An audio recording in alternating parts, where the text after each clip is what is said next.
বিসমিল্লাহির রহমানির রহিম। আজকে হচ্ছে 16ই ডিসেম্বর, মহান বিজয় দিবস।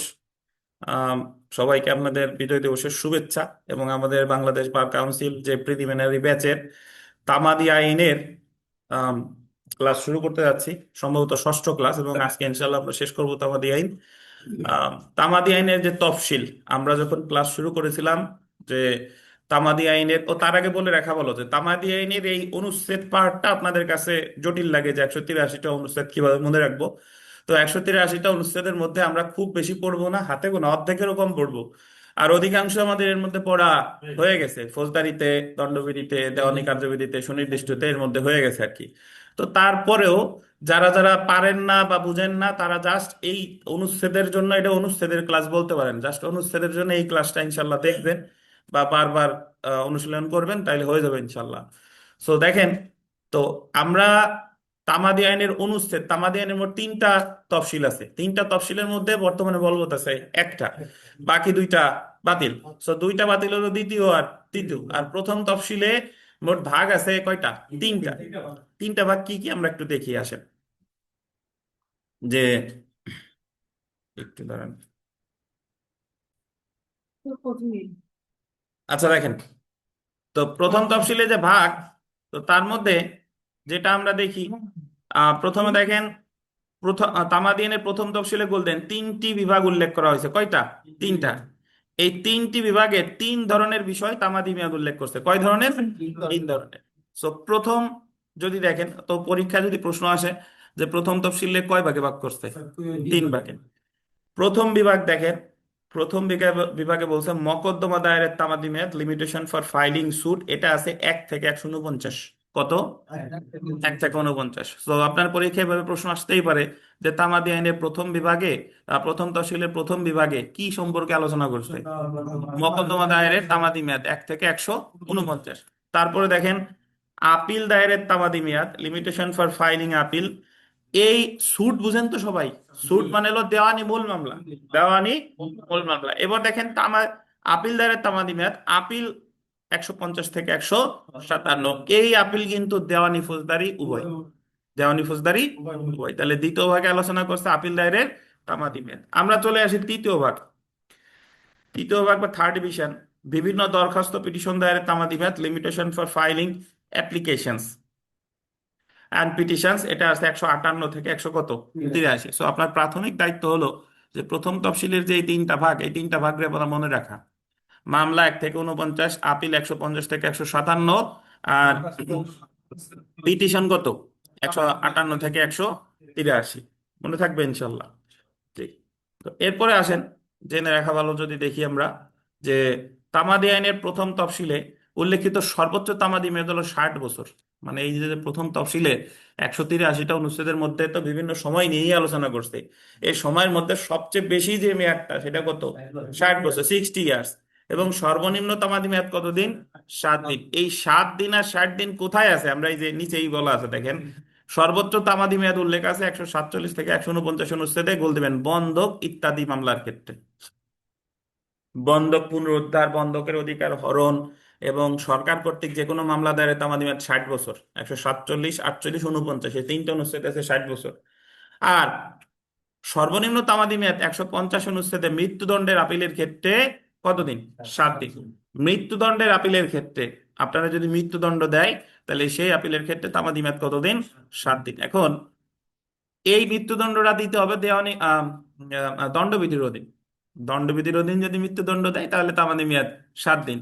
আর নারী বিশেষ আইনের কথা যদি বলি, নারী শিশু, নারী ও শিশু নির্যাতন দমন আইন, তারপরে আপনার মাদক দ্রব্য নিয়ন্ত্রণ আইন, শিশু, তারপরে যে মানে স্পেশাল পাওয়ার্স অ্যাক্ট, এগুলার আপিল কিন্তু 7 দিন না। এগুলার আপিলের তামাদি মেয়াদ ওই আইনেই বলা আছে। জি। তো আমরা চলে আসি ফার্স্ট ডিভিশনের যে অনুচ্ছেদগুলো। প্রথম অনুচ্ছেদ যেটা আপনার মনে রাখবো, সে, আচ্ছা তার আগে আম, এখানে দেখেন, তামাদি আইন একটু শুরু থেকে পড়ি। তামাদি আইনের 1 থেকে 149 অনুচ্ছেদ পর্যন্ত বিভিন্ন মামলা দায়েরের তামাদি মেয়াদ উল্লেখ আছে। 1 থেকে 149 পর্যন্ত তামাদি মেয়াদগুলো হলো, মানে কোন কোন প্যাটার্নের আছে: 90 দিন আছে, 6 মাস আছে, 1 বছর আছে, 2 বছর আছে, 6 বছর আছে, 12 বছর আছে, 30 বছর আছে, 60 বছর আছে। এখানে 3 বছর হবে, 3 বছরও আছে। 3 বছরটা একটু লেখেন, কিছু কিছু মামলার তামাদি মেয়াদ 3 বছরও আছে। বুঝছেন? বুঝেন নাই বোধহয় এই জায়গায়। এই যে যে প্যাটার্ন গুলো লেখছে 183টা অনুচ্ছেদের মধ্যে কোন টাইপের, মানে সরি, 1 থেকে 149 অনুচ্ছেদের মধ্যে কোন প্যাটার্নের তামাদি মেয়াদ আছে। 90 দিন, কোথাও 90 দিন আছে, কোথাও 6 মাস আছে, কোথাও 1 বছর আছে, কোথাও 2 বছর আছে, কোথাও 3 বছর আছে। 3 বছরটা এখানে লেখে নাই, কোথাও কি আছে, 3 বছর আছে, কিন্তু 5 বছর আপনি কোথাও পাবেন না। 4 বছর আমি কোথাও পাবো না। প্যাটার্ন গুলো, এই প্যাটার্ন গুলোই আছে। বছর এ বানানো সঠিক, বছর বানানো সঠিক, সমস্যা নাই। দেখেন, একটা সাধু ভাষা আর একটা চলিত ভাষা।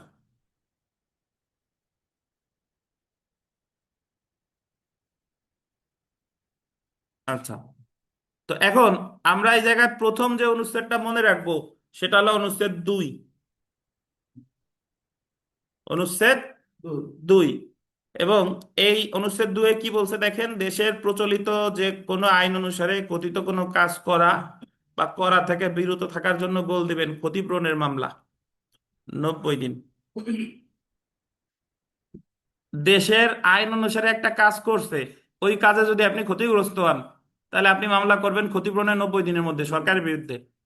বা প্রচলিত আইন অনুসারে কোনো কাজ করা থেকে বিরত বিরত আছে, বিরত থাকার জন্য আপনি ক্ষতিগ্রস্ত হয়েছেন, তাহলে মামলা করবেন কত দিনের মধ্যে? 90 দিনের মধ্যে। আর ডান সাইডে দেখেন, যখন কাজটি বা কার্যবিরতি সংঘটিত হয় এবং এই 90 দিনের পাশে 3টে স্টার দেন, মামলা দায়েরের সর্বনিম্ন তামাদি মেয়াদ হলো 90 দিন। মামলা দায়েরের এই যে 1 থেকে 149 অনুচ্ছেদ পর্যন্ত যত মেয়াদ আছে, সবচেয়ে কম মেয়াদ কততে?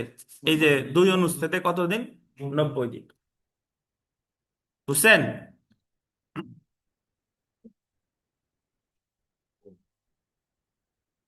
সর্বনিম্ন। সর্বোচ্চ কম লেখলে আবার কেমন হয়ে যায়? সর্বনিম্ন লেখেন। আচ্ছা, 3 অনুচ্ছেদটা আমরা অলরেডি সুনির্দিষ্ট প্রতীকের আইনে পড়ছি। দেখেন, অনুচ্ছেদ 3, সুনির্দিষ্ট প্রতীকের আইনের 9 ধারায় স্থাবর সম্পত্তির দখল পুনরুদ্ধার। ওই যে 9 ধারায় শুধুমাত্র বেদখল হইলে দখল পুনরুদ্ধার মামলা করতে হবে 6 মাসের মধ্যে।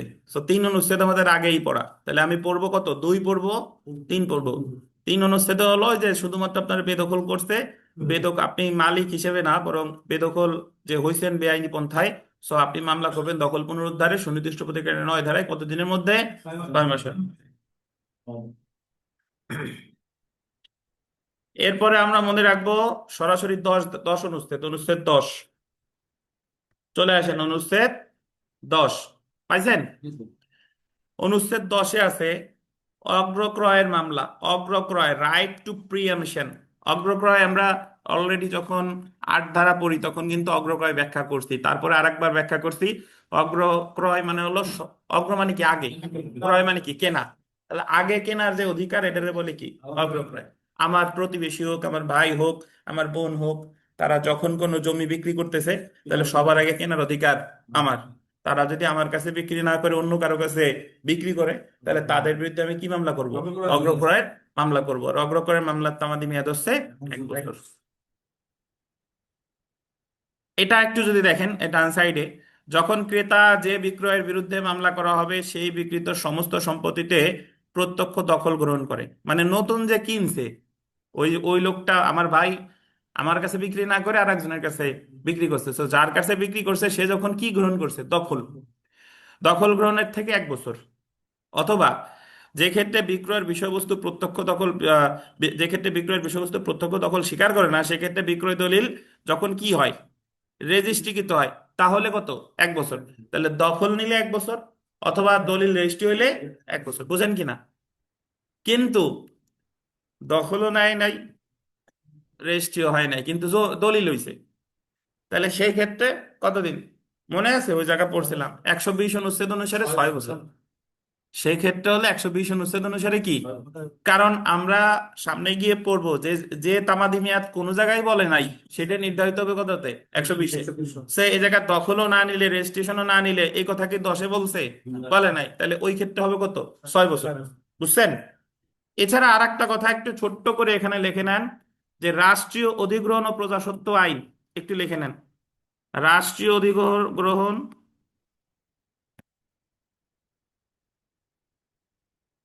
রাষ্ট্রীয় অধিগ্রহণ ও প্রজাস্বত্ব প্রজাস্বত্ব আইন 1950। এসআই স্যার, হ্যাঁ, এসআই, এসআই, এসআই হ্যাঁ, স্যাট স্যাট যেটা, জি। স্যার। রাষ্ট্রীয় অধিগ্রহণ ও প্রজাস্বত্ব আইন 1950-এর 96 ধারা অনুসারে, 96 ধারা অনুসারে কৃষি জমির ক্ষেত্রে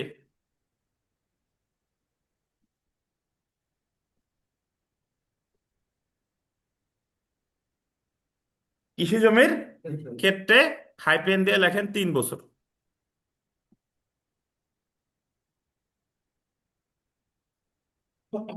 কত বছর? তাহলে একটা জিনিস এখানে বুঝেন ভাই, এই যে যে 1 বছর তাইলে কোন আইন? যদি বলেন স্যার এই যে যে 1 বছর, এটাই তাইলে কোন আইন? এটার মুসলিম ল অনুসারে, বা এটা হলো সাধারণ। কিন্তু যখন আপনি রাষ্ট্রীয় অধিগ্রহণ ও প্রজাস্বত্ব আইনের 96 ধারা অনুসারে কৃষি জমির ক্ষেত্রে অগ্রকর মামলা করতেছেন, তখন আবার এটা 10 অনুচ্ছেদ অনুসরিত হবে না। সেক্ষেত্রে কত? ওই আইনের 96 ধারায় কত বছর? 3 বছর। বুঝেন কিনা? তাহলে অগ্রকরের তামাদি মেয়াদ কখনো 1 বছর, কখনো 3 বছর, কখনো 6 বছর। যখন দখল বা রেজিস্ট্রেশন হয় তখন থেকে 1 বছর, দখলেও যায় নাই, রেজিস্ট্রেশন হয় নাই, 120 অনুচ্ছেদ অনুসারে 6 বছর। আর যখন মামলাটা হয়েছে রাষ্ট্রীয় অধিগ্রহণ এবং প্রজাস্বত্ব আইনের 96 ধারা অনুসারে, তখন তামাদি মেয়াদ কত বছর? 3 বছর। ধন্যবাদ।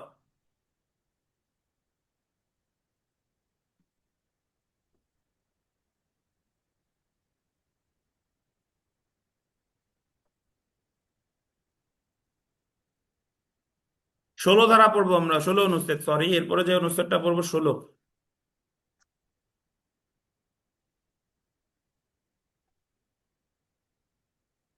আন্ডারলাইন করেন, বকেয়া রাজস্ব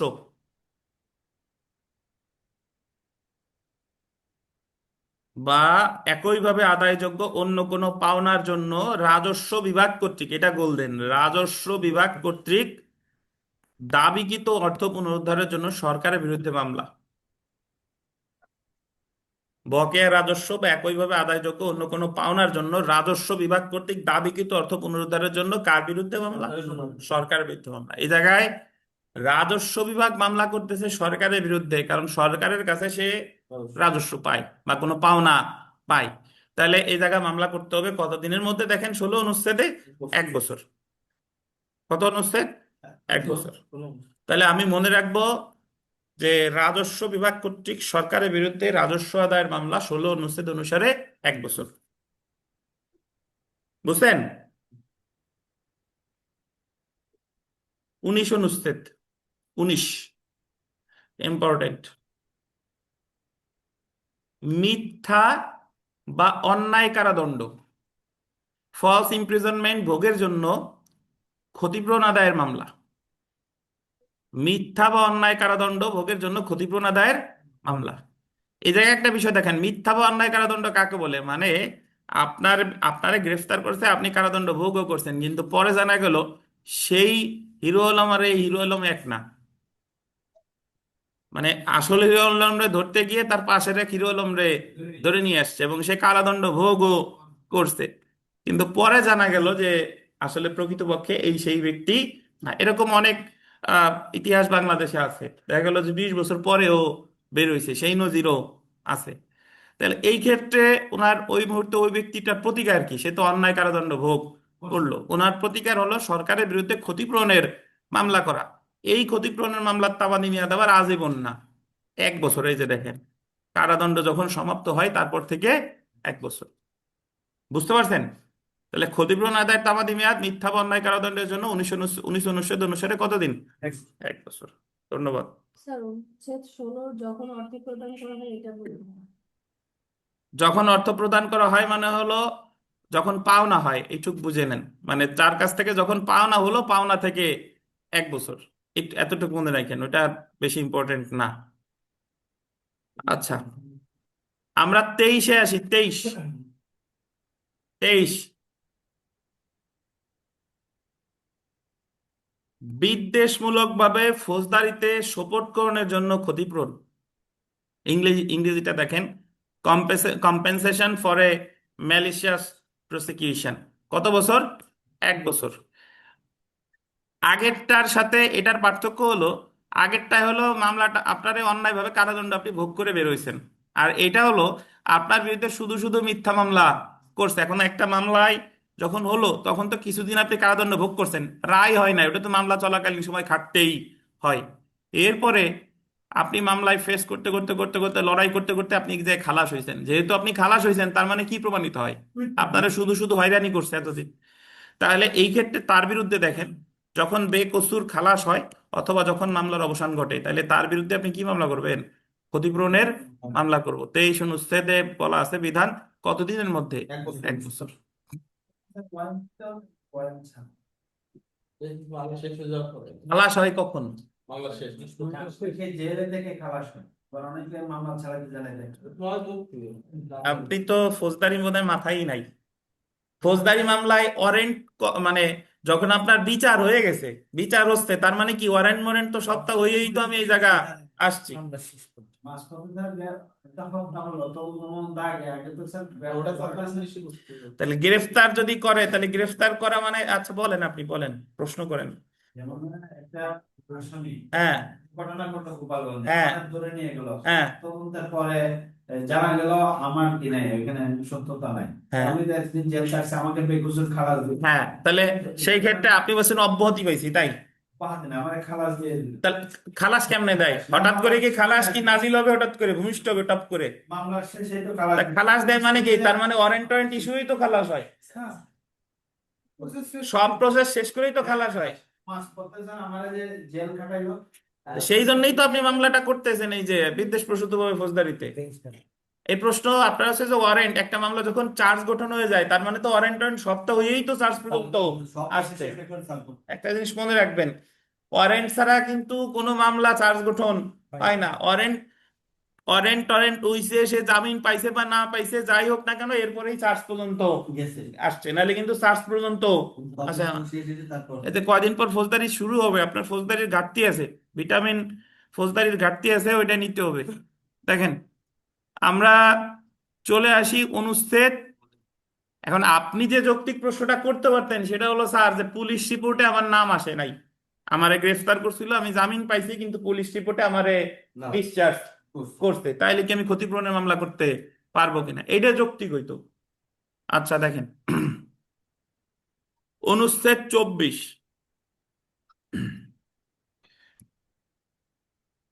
লিখিত কুৎসা। এটা ইম্পর্টেন্ট। আমার এই জায়গায় দুই ধরনের কুৎসা আছে। একটা হলো লিখিত কুৎসা।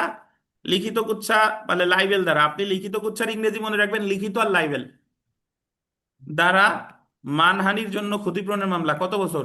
1 বছর। 23। আমি একটা বিষয় আপনাদের বলি, আপনার জন্য এই মানে তামাদি আইনের যে অনুচ্ছেদ পড়ার ফরজ ইবাদত হচ্ছে কি মামলা কত বছর, কি মামলা কত বছর, আর অনুচ্ছেদ মনে রাখালো সুন্নাতের শামিল। মানে এই জায়গায় মোট 4টা কলাম আছে, দেখেন কয়টা কলাম? 4টা কলাম না? দ্বিতীয় আর তৃতীয় হলো আপনার ফরজ ইবাদত, দ্বিতীয় আর তৃতীয় ফরজ, আর বাম সাইডে যে অনুচ্ছেদ এটা হলো সুন্নাত, আর ডান সাইডে যেটা আছে এটা হলো নফল। ওই যে পদ্মা সেতু দক্ষিণ থানায় ওই যে হোসেন সড়ক যে বাবুল, দুর্ঘটনা সব হয়েছে শুনে ওটা ফেললাম কি গোপন এরকম যে কথা। আপনার কথা আছে না?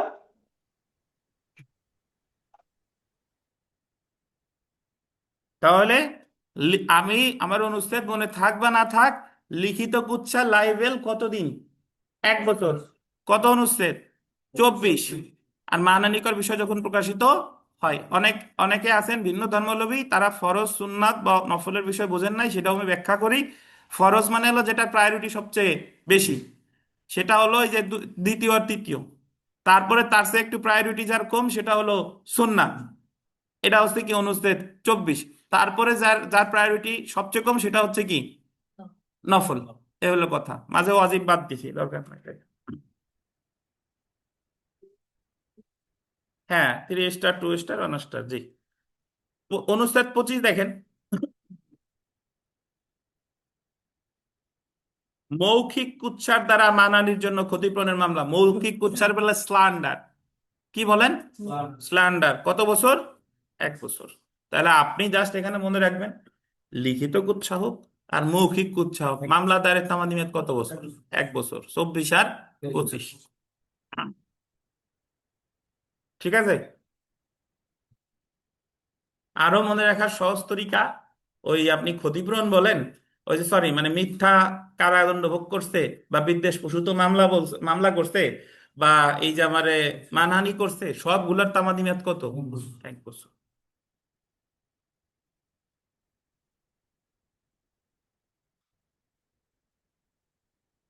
উনচল্লিশে চলে আসবে, এরপর সরাসরি 39, অনুচ্ছেদ 39 পেয়েছেন? স্থাবর সম্পত্তিতে গোল দিবেন, অনধিকার প্রবেশের জন্য ক্ষতিপূরণের মামলা, ট্রেসপাস। ট্রেসপাস কি পান না 39? পাইছি স্যার। আচ্ছা, অনধিকার প্রবেশ গোল দেন। স্থাবর সম্পত্তিতে কি প্রবেশ? অনধিকার প্রবেশ। আপনারা অনেকে দেখবেন অনধিকার প্রবেশ বাংলাটা জানে না, কিন্তু ট্রেসপাস জানে। তো ট্রেসপাস হলো যে আপনার সম্পত্তিতে আপনার অনুমতি ছাড়া প্রবেশ করছে, এটাই কি? ট্রেসপাস। তাহলে স্থাবর সম্পত্তিতে ট্রেসপাসের জন্য ক্ষতিপূরণের মামলা করতে হবে। তামাদি আইনের 39 অনুচ্ছেদে সময় বলছে কত বছর? 3 বছর। অনধিকার প্রবেশের তারিখ হতে, বুঝছেন? অনুচ্ছেদ 40-এ আসি। গ্রন্থসত্ব বা কপিরাইট বা অন্য কোনো বিশেষ সুবিধা লঙ্ঘনের ক্ষতিপূরণের মামলা, এটাও তামাদি মেয়াদ কত বছর? 3 বছর, লঙ্ঘনের তারিখ হতে। আপনারা এলএলবি 2 ইয়ার্স যে ফাইনাল ইয়ার, এখানে ওই প্রথম যে পত্র সেটা আছে intellectual property act and transfer of property act, মনে আছে কিনা? এই ইন্টেলেকচুয়াল প্রপার্টি লতে আছে কপিরাইট। কপিরাইট কি? কপিরাইট হলো যে আপনি আপনার সৃষ্টিশীল কর্ম আপনার নামে যে রেজিস্ট্রেশন করলেন, এটা হলো কপিরাইট। মানে সৃষ্টিশীল কর্মটা আবার হতে হবে, ধরেন আপনি একটা গান গাইছেন, আপনি একটা বই লেখছেন, আপনি একটা উপন্যাস লিখছেন, আপনি একটা সিনেমা তৈরি করছেন, এইগুলা আপনি যে তৈরি করলেন, এটা আপনার শিল্প অধিদপ্তরের আন্ডারে আপনার রেজিস্ট্রেশন করতে হবে কপিরাইট হিসেবে। কপিরাইট আলাদা আইনই আছে, বুঝছেন? কপিরাইট প্রোটেকশন যখন আপনার চলে আসলো, তখন আপনার অনুমতি ছাড়া যদি এই গান কেউ গায়, আপনার অনুমতি ছাড়া যদি এই বই কেউ ব্যবহার করে, তার বিরুদ্ধে আপনি পদক্ষেপ নিতে পারবেন। কি মামলা করতে পারবো? ক্ষতিপূরণের মামলা করতে পারবো। সেই ক্ষতিপূরণের মামলার তামাদি মেয়াদ কতদিন? 3 বছর। ধরেন এই যে যে আমরা আইন পাঠ বই পড়াচ্ছি, আইন পাঠ বই জাহাঙ্গীর আলম স্যারের একটা সৃষ্টিশীল কর্ম নাকি, সে এটা তৈরি করছে, লিখছে। তাহলে এই বইয়ের কপিরাইট যদি ওনার হয়, এবং আমরা যদি এই বই কেউ নকল করি, দেখা গেল ওনার বইয়ের অর্ধেক লিখছি বা 2/3 নিয়ে নিজের নামে বই একটা তৈরি করছি, বা হুবহু আইন পাঠের জায়গা আইন পাঠ নিচে রাখলাম শালা, নাকি আইন পাঠ নিচে লিখছি শালা, তাহলে এটাও অ্যাকচুয়ালি মানে নকলের আন্ডারেই পড়ে। উনি আমাদের বিরুদ্ধে কি মামলা করতে পারে? কপিরাইটের মামলা করতে পারে। তাহলে কপিরাইটের মামলার তামাদি মেয়াদ কতদিন? 3 বছর। তাহলে অনধিকার প্রবেশও 3 বছর, কপিরাইটও 3 বছর। 44 অনুচ্ছেদ বিবিআই, এখান থেকে জুডিশিয়াল সার্ভিস পরীক্ষায় প্রশ্ন আসছে। শুধু এই অনুচ্ছেদ যদি আপনি জানতেন, তাহলে আপনি 5 মার্কের ভিতর মিনিমাম 3 পেতেন, শুধু এতটুক যদি জানেন। একটু ব্যাখ্যা দেই, এটা একটু ব্যাখ্যা দেই। নাবালকের অভিভাবক কর্তৃক কোনো সম্পত্তি হস্তান্তর করা হলে তা বাতিল করার জন্য নাবালক যে সাবালক হয়েছে তার কর্তৃক মামলা দেয় কতদিন? 3 বছর। আন্ডারলাইন করবেন ডান সাইডে, যখন নাবালক সাবালক হয় তখন থেকে। একটু ব্যাখ্যা দেই। প্রশ্নটা ছিল এরকম যে একজন নাবালক, সে তার যখন 12 বছর বয়স আছে, এমন সময় তার পিতা তার নাবালকের সম্পত্তি তার পিতা হস্তান্তর করছে। করার পর সে সাবালক হওয়ার 6 বছর পর নাবালক ওই হস্তান্তরটা বাতিলের মামলা করছে। এই মামলা কি তামা দিতে পারিত হবে কিনা? হবে? সাবালক হওয়ার 6 বছর পর মামলা করছে, নাবালক হবে? হবে না। না, তাকে মামলা করতে হবে কতদিন পর? 3 বছরের মধ্যে। সাবালক হওয়ার কতদিন পর থেকে? 3 বছর পর। বুঝছেন?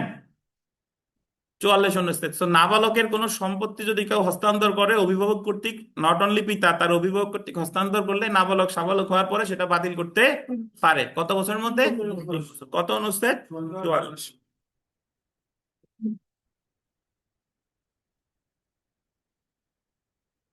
48। 48 আর 49, এটা কিন্তু অ্যাকচুয়ালি আমরা পড়ছি। 48-এ হচ্ছে সুনির্দিষ্ট প্রতিকার আইনের 11 ধারা মামলা। কি বলেন? এসআর অ্যাক্টের 11 ধারা মামলা, মানে তাৎক্ষণিক দখলের অধিকারী ব্যক্তি কর্তৃক অস্থাবর সম্পত্তি উদ্ধারের মামলা। কত বছর? 3 বছর। আর 49 যদি আমরা পড়ি, 49 এটা হলো সুনির্দিষ্ট প্রতিকার আইনে কত ধারা মামলা? 10 ধারা মামলা। অস্থাবর সম্পত্তির পুনরুদ্ধার, অস্থাবর সম্পত্তির দখল পুনরুদ্ধার, এক্ষেত্রেও কতদিন? 3 বছর।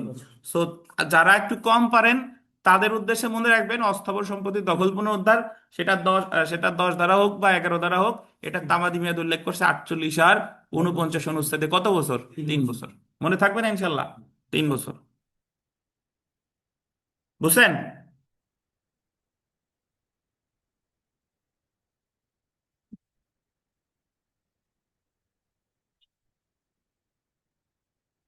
আমরা চলে আসি অর্থ আদায়ের মামলা। এই অধ্যায়টা 51 থেকে 64। সো এখানে যদি একটু পড়ি দেখেন, 51 থেকে 64 অনুচ্ছেদ পর্যন্ত 97 এবং 111 অনুচ্ছেদ বিভিন্ন ধরনের অর্থ আদায়ের মামলার জন্য মামলা দায়েরের তামাদি মেয়াদে উল্লেখ করা হয়েছে। অর্থ আদায়ের জন্য মামলা দায়ের জন্য তামাদি মেয়াদ 3 বছর। শুধুমাত্র গোল দিবেন 16 অনুচ্ছেদে অর্থ আদায়ের মামলার তামাদি মেয়াদ 1 বছর, আর 132 অনুচ্ছেদে 12 বছর। আমি একটু সহজ করে দিই, টেকনিক্যালি মনে রাখবেন সবাই, যে অর্থ আদায়ের মামলা যদি কোনো প্রশ্নে আসে যে অমুক অর্থ আদায়ের মামলার তামাদি মেয়াদ কত বছর? 3 বছর। শুধুমাত্র দুইটা ক্ষেত্রে 1 বছর আর 12 বছর। 1 বছর যেটা 16 অনুচ্ছেদে 1 বছর। 16 অনুচ্ছেদে কি আছে আমি মনে করাই দিই, পড়ে আসছি আমরা। ওই যে রাজস্ব বিভাগ কর্তৃক সরকারের বিরুদ্ধে বকেয়া বা পাওনা আদায়ের মামলা, কত বছর? 1 বছর। তাহলে 16 অনুচ্ছেদে হলো 1 বছর। এবার আমরা একটু চলে আসি 132-এর কাছে, চলেন। 132-এ কি আছে?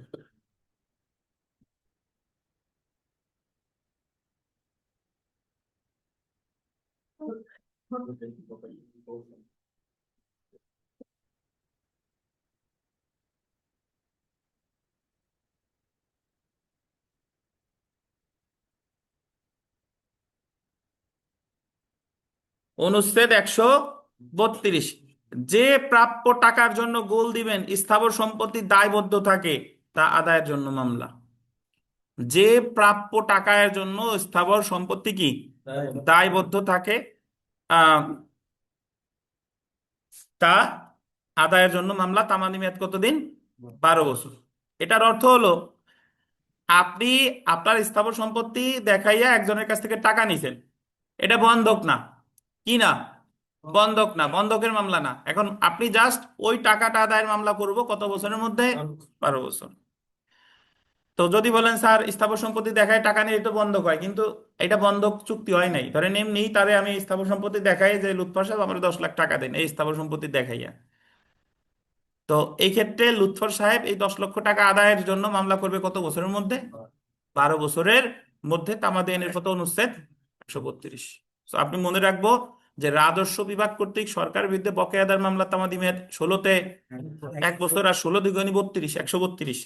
132-এ এই যে আপনার প্রাপ্য টাকার জন্য স্থাবর সম্পত্তি থাকে সেটা আদায়ের মামলা কত বছর? 12 বছর।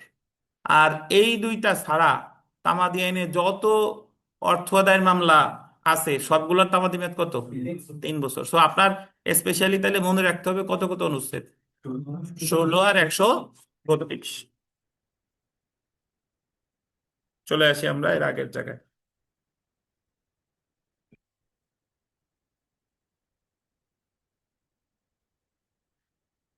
আশা করি বুঝতে পারছেন নাকি? 57 অনুচ্ছেদটা ভিভিআই 57।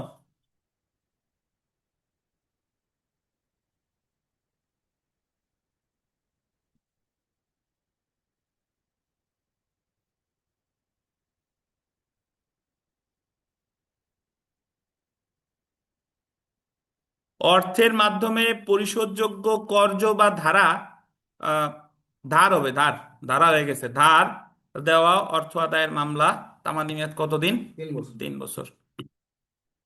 এটার অর্থ হলো আম, আমরা বিভিন্ন সময় যে অর্থ আদায়ের মামলার যে উদাহরণগুলো দেই, 3 বছরের মধ্যে মামলাটা করতে হবে। এই 3 বছরের এই যে 57 অনুচ্ছেদ, মানে আমি একজনের ধার দিছি টাকা, তাহলে ওই অর্থ আদায়ের মামলা করব কত বছরের মধ্যে? 3 বছরের মধ্যে। এখন ডান সাইডে যদি দেখেন লেখা আছে যখন ঋণ দেওয়া হয়। অ্যাকচুয়ালি এখানে ঋণ দেওয়া হয় বলতে বোঝানো হয়েছে যখন আপনার ওই ঋণের টাকা দিতে সে কি করে? অস্বীকার করে, অথবা ওই ঋণে উল্লেখ থাকে যে আমি দিলাম পরিশোধের শেষ সময় এতদিন, এত সময়ের মধ্যে যদি তুমি পরিশোধ করতে না পারো তাহলে তামাদি মেয়াদ, তোমার বিরুদ্ধে মামলা করার তামাদি মেয়াদ গণনা কি শুরু হবে। তাহলে তারিখ থাকলে তো ওই তারিখের পর থেকে শুরু, আর কোনো তারিখ নাই তাহলে যেদিন অস্বীকার করবে তারপর থেকে শুরু। বুঝতে পারছেন? তাহলে অর্থ আদায়ের মামলা আমরা তো নর্মালি জানি 16 আর 132 ব্যতীত যা বাদ বাকি যা আছে সব কত দিন? 3 বছর।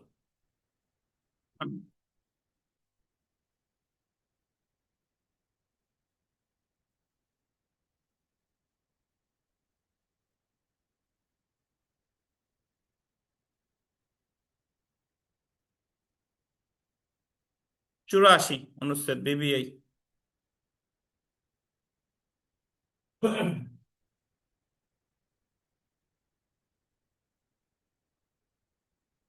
কোনো মামলা বা নির্দিষ্ট কোনো কাজ বাবদ খরচের জন্য যে ক্ষেত্রে উক্ত খরচ পরিশোধের কোনো সময় নির্দিষ্ট করে কোনো প্রকাশ্য চুক্তি হয়নি, সেই ক্ষেত্রে গোল দেবেন অ্যাডভোকেট কর্তৃক তার এমন খরচার জন্য মামলা।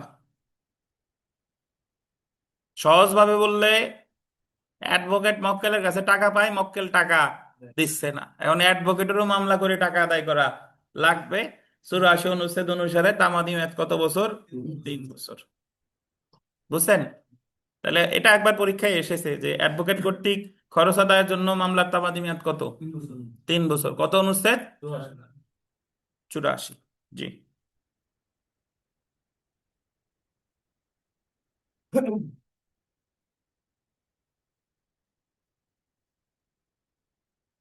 আমরা চলে আসি দলিল বাতিল এবং জাল বলে ঘোষণার মামলা 91 থেকে 93। এই জায়গায় আমরা পরিচিত ধারাগুলো পাবো কারণ এইগুলো আমরা অলরেডি পড়ছি।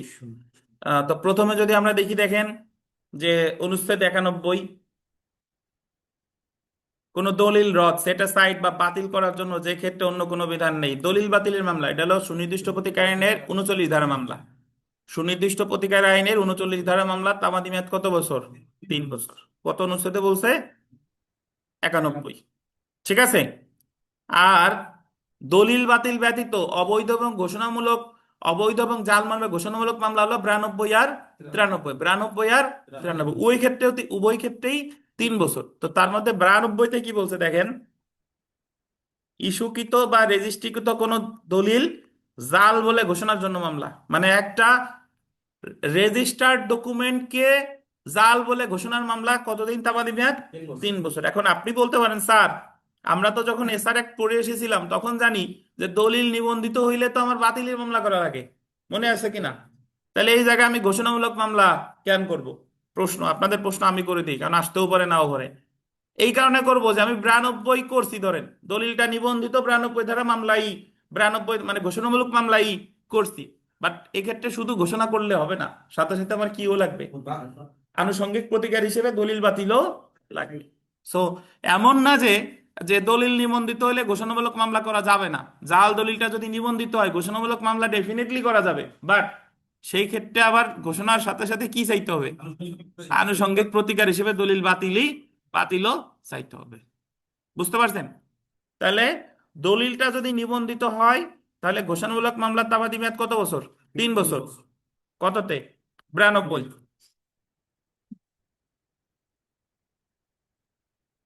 93 যদি দেখেন, বাদীর বিরুদ্ধে যে দলিল বলবৎ করার প্রয়াস নেওয়া হয়েছে তা জাল ঘোষণার জন্য মামলা। এটা হলো ওই যে অনিবন্ধিত। বাদীর বিরুদ্ধে যে দলিল বলবৎ করার কি করা হয়েছে, প্রয়াস নেওয়া হয়েছে, তা জাল ঘোষণার জন্য মামলা। এটাও কতদিন? 3 বছর। তাহলে শুধু দলিল বাতিল 91, 3 বছর। দলিলটি জাল এবং অবৈধ মর্মে ঘোষণার জন্য 92-93-তে 3 বছর। তার মধ্যে 92-তে বলছে যদি দলিলটা কি হয়, নিবন্ধিত, অন্যান্য ক্ষেত্রে 93। আর দলিল বাতিল বা অবৈধ সংক্রান্ত যে কোনো মামলার কথা বললে তামাদি মেয়াদ কত, 3 বছর। আমরা চলে আসি 95 আর 96। 95 আর 96 হলো দলিল সংশোধনের মামলা। দলিল সংশোধনের মামলা, সুনির্দিষ্ট প্রতিকারীর 31 ধারা মামলা। কত ধারা? 31 ধারা। এর মধ্যে প্রতারণামূলক ভাবে যে যদি ডিগ্রি নাই সেক্ষেত্রে হলো 3 বছর। আর 96 দেখেন ভুলের কারণে প্রতিকার, এক্ষেত্রেও কত, 3 বছর। তাহলে 95 এবং 96 সুনির্দিষ্ট প্রতিকার আইনের কত ধারা মামলা তামাদি মেয়াদ বলেন? কত ধারা? 31 ধারা। তামাদি মেয়াদ কত? 3 বছর। জি। প্রতারণা হলে 3 বছর 95, আর ভুল হইলেও 3 বছর কত, 96।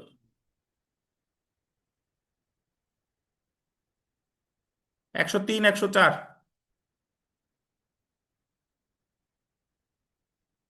অবিলম্বে পরিশোধযোগ্য এক্সিজিবল ডাওয়ার, মুজ্জল মোহর, মুসলমান মহিলা কর্তৃক মামলা, 3 বছর। ডান সাইডে দেখেন মোহর তলব করা হলে যখন পরিশোধ করতে অস্বীকার করা হয় অথবা যখন মৃত্যু বা তালাক দ্বারা বিবাহ বিচ্ছেদ হয়। একটু শুনেন, আমাদের মুসলিম আইন অনুসারে আপনারা সবাই এলএলবি তে পড়ে আসছেন, দেন মোহর হচ্ছে 2 প্রকার। একটা হচ্ছে প্রথমত হচ্ছে 2 প্রকার। একটা হচ্ছে আপনার ওই যে আহ,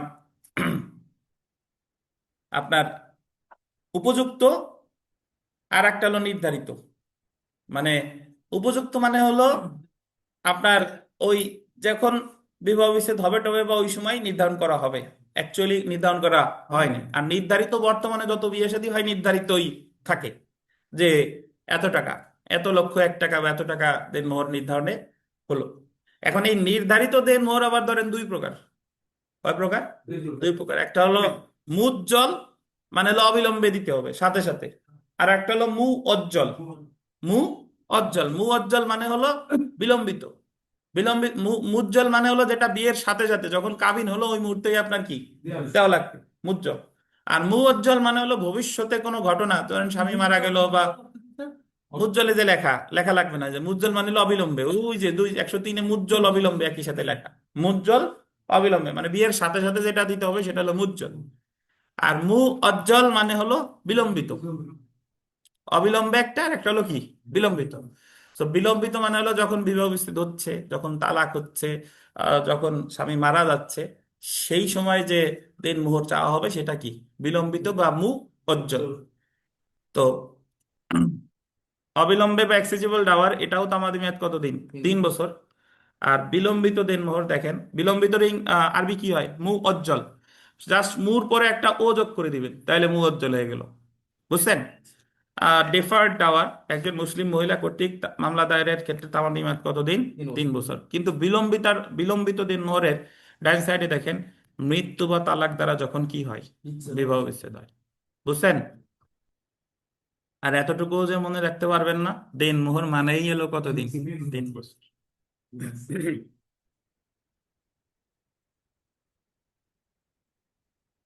ঠিক আছে।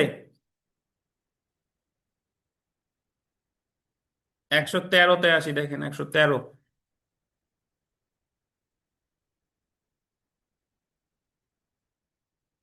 এটা আমরা জানি চুক্তি সুনির্দিষ্ট বলবৎকরণের মামলা, 12 ধারার মামলা নাকি?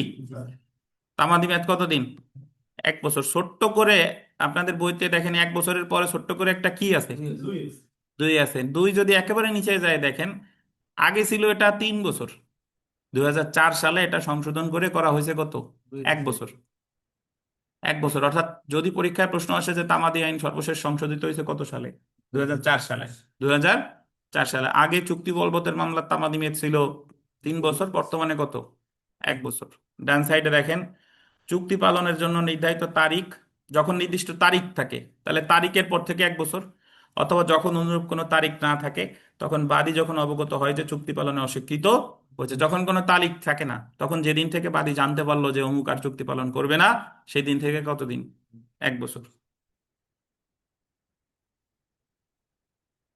আচ্ছা, যারা ওই যে ছোটখাটো চটি বই নিয়ে ঘোরেন না পকেটে, এদিক সেদিক নিয়ে করে আমাদের দিনেশ করে বা অন্যান্য যারা আছে ওই সকল বইতে ওনারা তো জাস্ট কপি পেস্ট করে বের করে দিছে, অনেক সময় আপডেটেড তথ্য পাওয়া যায় না, দেখা গেল এই 1 বছরের জায়গায় ওই জায়গায় 3 বছর আছে এবং দিনের পর দিন আপনি ভুল তথ্যই পড়ে যাচ্ছেন আর কি।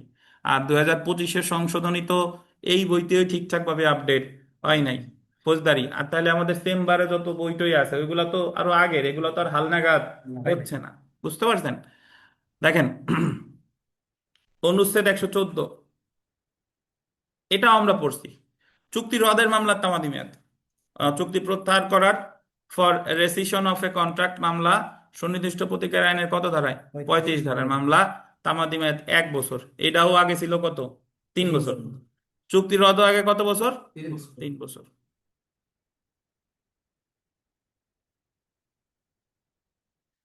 তো এরপরে আমরা দেখবো হচ্ছে 118, 119, 120। প্রথমে যদি আমরা দেখি 118 ধারা, দেখেন দাবিকৃত কোনো পোষ্য বা দত্তক গ্রহণ অবৈধ, অ্যালেজড অ্যাডাপশন, অ্যাডাপশন মানে কি? দত্তক। দত্তক গ্রহণ অবৈধ অথবা অনুরূপ কোনো পোষ্য কখনো গ্রহণ করা হয়নি এই মর্মে ঘোষণার দাবিতে মামলা, তামাদি মেয়াদ কত বছর? 6 বছর। যদি কেউ দাবি করে দত্তক গ্রহণ অবৈধ, আমাদের বিমল সাহেব একজন একটা সন্তানের দত্তক নিছে, এখন যদি কেউ দাবি করে যে বিমল সাহেব যে দত্তকটা নিছে এটা অবৈধ, তাহলে এটা মামলা করতে হবে কত বছরের মধ্যে? 6 বছর। এই যে ডান সাইডে দেখেন কথিত দত্তক গ্রহণের বিষয়ে যখন বাদী কি জানতে পারে। 119 দেখেন, পোষ্য বা দত্তক গ্রহণ গোল দিবেন বৈধ, আগেরটা বলছে অবৈধ, আর এটা কি? পোষ্য বা দত্তক গ্রহণ যখন বৈধ হয়েছে এই মর্মে ঘোষণার মামলা, গোল দিবেন 6 বছর। তাহলে আমার 118, 19 আপনার যদি মনে না থাকে সমস্যা নাই, জাস্ট মনে রাখবেন দত্তক গ্রহণ বৈধ অবৈধ যাই হোক না কেন তামাদি মেয়াদ কতদিন? 6 বছর। 118 আর 119 বাই 120 ভিভিআই, 120 ভিভিআই, 3টে স্টার দেন। আমাদের আম, মামলা দায়েরের তামাদি মেয়াদ সম্পর্কে কয়টা অনুচ্ছেদ আছে বলেন? মামলা দায়েরের 1 থেকে 149। তার মানে আমরা বলতে পারি 1 থেকে 149 ধরনের মামলা, দেওয়ানি মামলা করা যায়, যায় কিনা? তো এই 149 প্রকারের দেওয়ানি মামলা দায়ের করা সত্ত্বেও যদি কোনো মামলার তামাদি মেয়াদ, দেওয়ানি মামলার তামাদি মেয়াদ তামাদি আইনে না থাকে, তাহলে সেটার তামাদি মেয়াদ নির্ধারিত হবে 120 অনুচ্ছেদ অনুসারে। এই যে দেখেন 120-এ বলছে যে তামাদি মেয়াদ সম্পর্কে এই তফসিলে কোনো বিধান নাই, সেই মামলার তামাদি মেয়াদ কতদিন? ওই যে যার কেউ নাই তার আল্লাহ আছে, এই যে দেখেন তো মামলা করার অধিকার যখন কি হয়? উদ্ভব হয়। তো এই 120-এ কি কি মামলা করা যায় আমি একটা নমুনা যদি আপনাদের দেই। প্রথমে হলো সত্যের মামলা, তারপরে ওই সত্য ঘোষণা একই, সত্য আর ঘোষণা একই। এরপরে আপনার ওই যে আরেকটা কি? অগ্রক্রয়। অগ্রক্রয় মামলা কখন? যখন দখলেও যায় নাই, নিবন্ধিত হয় নাই, অগ্রক্রয়। তারপরে নিষেধাজ্ঞার মামলা, সরি, স্থায়ী নিষেধাজ্ঞা, বাধ্যতামূলক নিষেধাজ্ঞা ইত্যাদি। তাহলে স্থায়ী, বাধ্যতামূলক, তারপরে এই যে আপনার অগ্রক্রয়, তারপরে সত্য ঘোষণা, এই সব কিছু নির্ধারিত হবে 120 অনুচ্ছেদ অনুসারে কতদিনের মধ্যে? 6 বছর। বুঝছেন? তাহলে পরীক্ষায় প্রশ্ন আসবে যে যে মামলার তামাদি মেয়াদ তামাদি আইনে বলে নাই, তাহলে সেই মামলার তামাদি মেয়াদ নির্ধারিত হবে কত অনুচ্ছেদ অনুসারে? 120। 120। আর এখানে ছোট্ট করে একটু লিখে রাখেন, যদিও ওই যে সামনে আমরা পড়বো যে দরখাস্তের ক্ষেত্রে 181, দরখাস্তের ক্ষেত্রে 181। আপনারা কোত্থেকে আসলেন? স্যার 1 ঘন্টা লেটে যাচ্ছে। বিজয় দিবসের মাঠ থেকে। দরখাস্তার ক্ষেত্রে 181। এটা একটু শুনেন, বিষয়টা হলো যে আম, যে দরখাস্তের তামাদি মেয়াদ তামাদি আইনে উল্লেখ নাই, সে দরখাস্ত দায়ের করতে হবে 181 অনুচ্ছেদে বিধান অনুসারে। তাহলে দুইটা একই টাইপের, একটা হলো মামলার ক্ষেত্রে আর একটা কি? দরখাস্তের ক্ষেত্রে। 3 বছর। হ্যাঁ 3 বছর, এটা সামনে পড়বো, জাস্ট এমনি মনে রাখেন।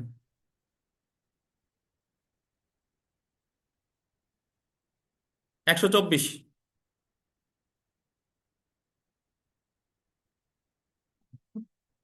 বংশগত পদ দখল করার জন্য, for possession of an hereditary office মামলা, বংশগত পদ কত বছর? 12 বছর। বংশগত পদ দখল লাভের জন্য কত বছর? 12 বছর। পীযূষ গতকাল আসেন নাই কেন? পীযূষ স্যার আসেন নাই কেন? লঙ্কা দিন, স্যার। যৌক্তিক কারণ আছে নাকি অবহেলা? হ্যাঁ, আমার অবহেলা, দেখছেন?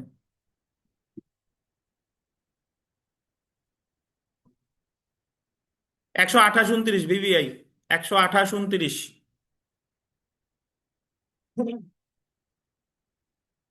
বকেয়া খোরপোশ, খোরপোশ মানে হলো ভরণ পোষণ। খোরপোশ মানে কি? বল। ভরণ পোষণ। বকেয়া খোরপোশ লাভের অধিকার ঘোষণার জন্য হিন্দু কর্তৃক মামলা। বকেয়া খোরপোশ মানে হলো আপনি এখনো হিন্দু মহিলা, এ জায়গায় হিন্দু কর্তৃক মামলা। খোরপোশের মামলা কিন্তু হিন্দু মহিলা করে, পুরুষ করে না। কে করে? হিন্দু মহিলা হিন্দু মহিলা। সো এই জায়গায় মুসলিম মহিলার কথা বলে না, এটা বলছে হিন্দু মহিলা। এই জায়গায় হিন্দু মহিলা খোরপোশের মামলা করবে বকেয়া, যেটা অলরেডি পেন্ডিং আছে, মানে দেয় নাই। তাহলে সেটা কত? 12 বছর। এরপরে দেখেন খোরপোশ লাভের অধিকার ঘোষণা। খোরপোশ মানে হলো বর্তমানে যেটা আমরা দিচ্ছে না, একটা হলো দীর্ঘদিন ধরে দেয় নাই, এটা হলো বকেয়া।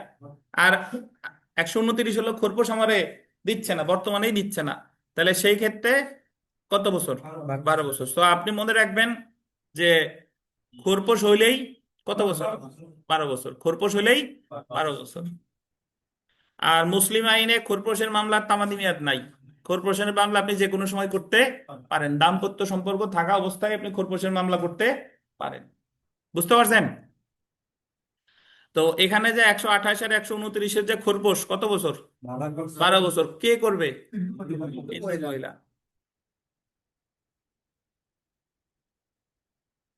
আমাদের বাংলাদেশের বিভিন্ন বই টই যদি দেখা যায়, দেখবেন তামাদি আইনে কিন্তু ম্যাক্সিমাম দুইটা ধর্মই বিবেচনা করছে, এক হলো মুসলিম আর এক হলো হিন্দু। খ্রিস্টানের কথা সচরাচর দুই এক জায়গা আছে আর কি। আচ্ছা, 135 দেখেন।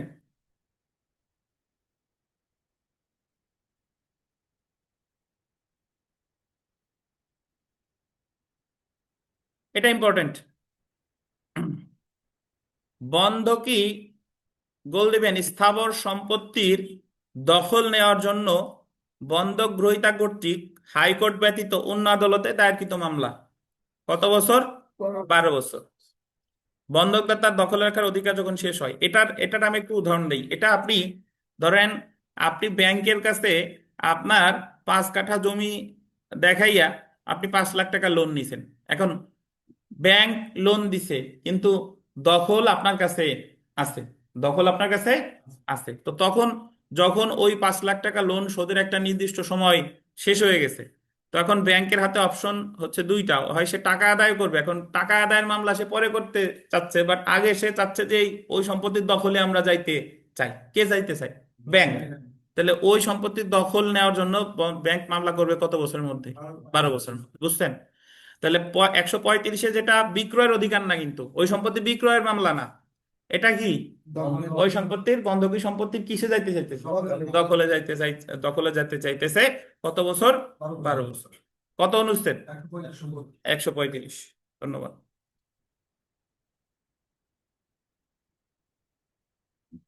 142,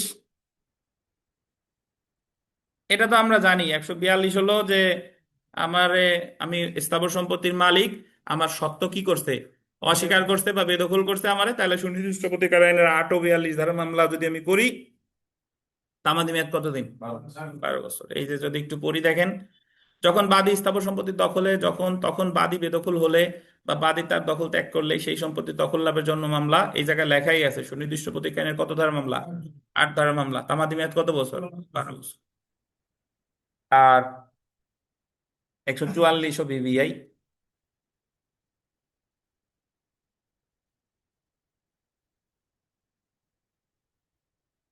স্থাবর সম্পত্তির দখলের জন্য বা তৎসংশ্লিষ্ট কোনো স্বার্থ যার সম্পর্কে এই আইনে কোনো বিশেষ বিধান নাই, এটাও কতদিন? 12 বছর। এটা হলো, এটাও 8 ধারার মামলা।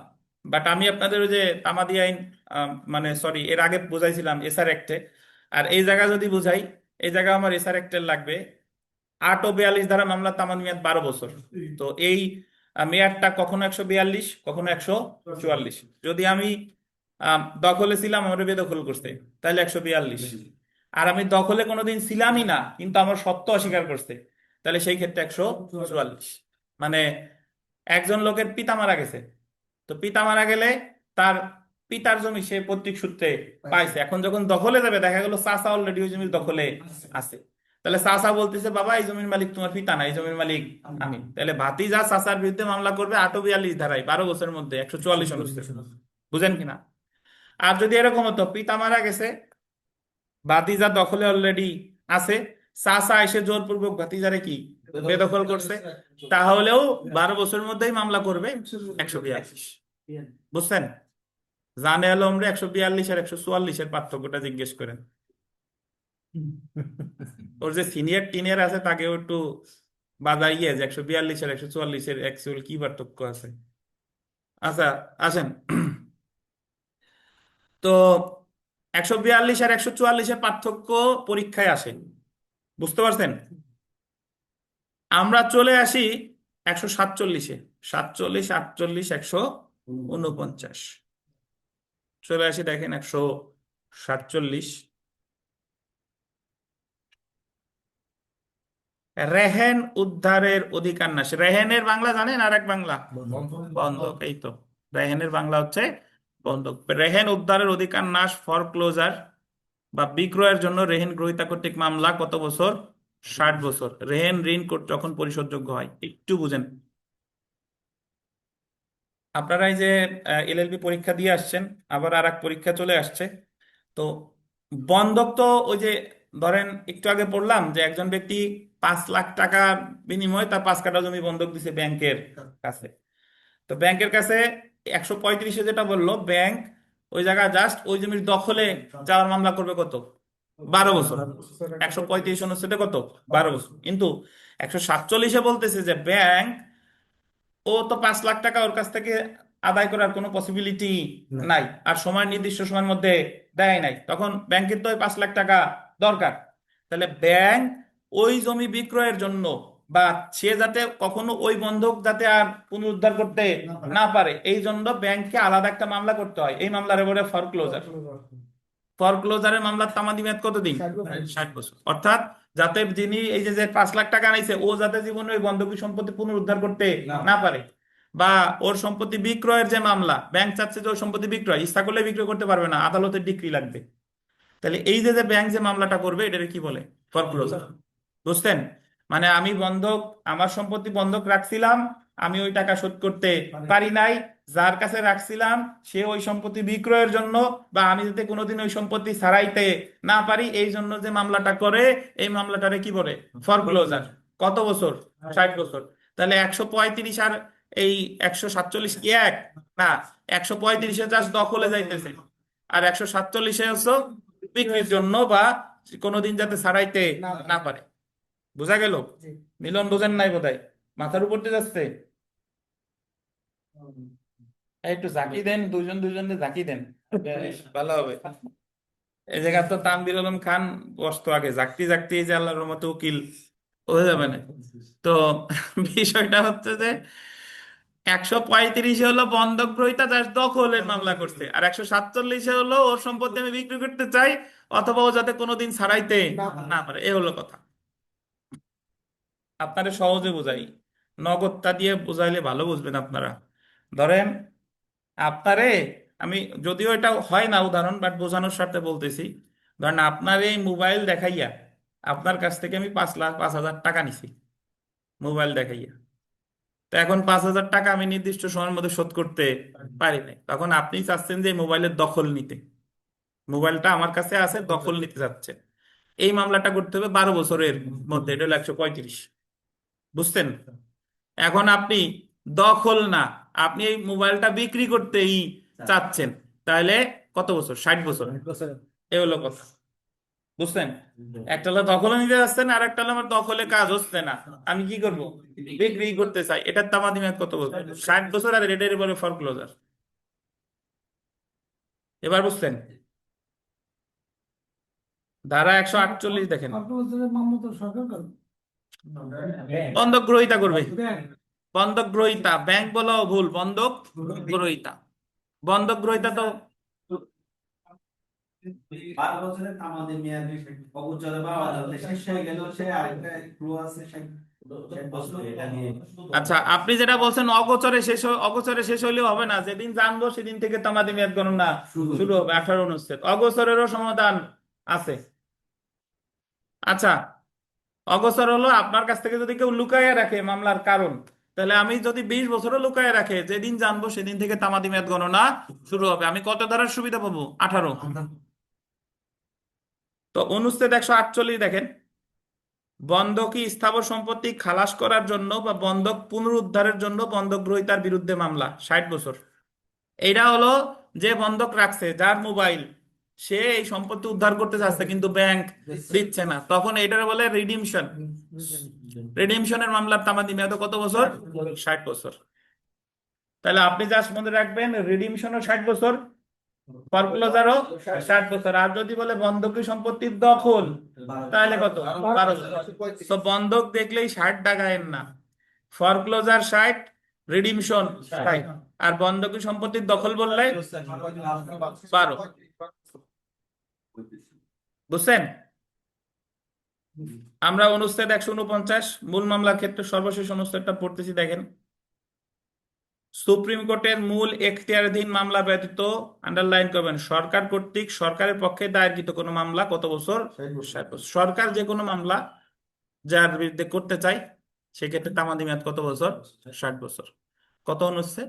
149। তাহলে তামাদি আইনে মোট 60 বছর আছে কয়টা? তিনটা। ফরক্লোজার 60, রিডিমশন 60, সরকার মামলা করলে 60, 149। বুঝছেন? তো এই জায়গায় বিগত বছরে অনেক প্রশ্ন টশ্ন আছে, অনেক যা যা আছে, এগুলা কিছু পড়বো না, এগুলো আপনারা সব বিস্তারিত পড়ে নিয়েন। আমি এই জায়গায় যা যা বললাম এগুলাই ইম্পর্টেন্ট। আমরা চলে যাব আপিলে। আপিলে যাওয়ার আগে একটু বিরতি, 5-10 মিনিটের বিরতি, তারপরে আমরা আপিল ইনশাল্লাহ এই দ্বিতীয় বিরতির পরে আমরা শেষ করে ফেলবো ইনশাল্লাহ। অনলাইনে যারা আছেন শুনতেছেন কিনা বলেন, দয়া করে একটু জানান।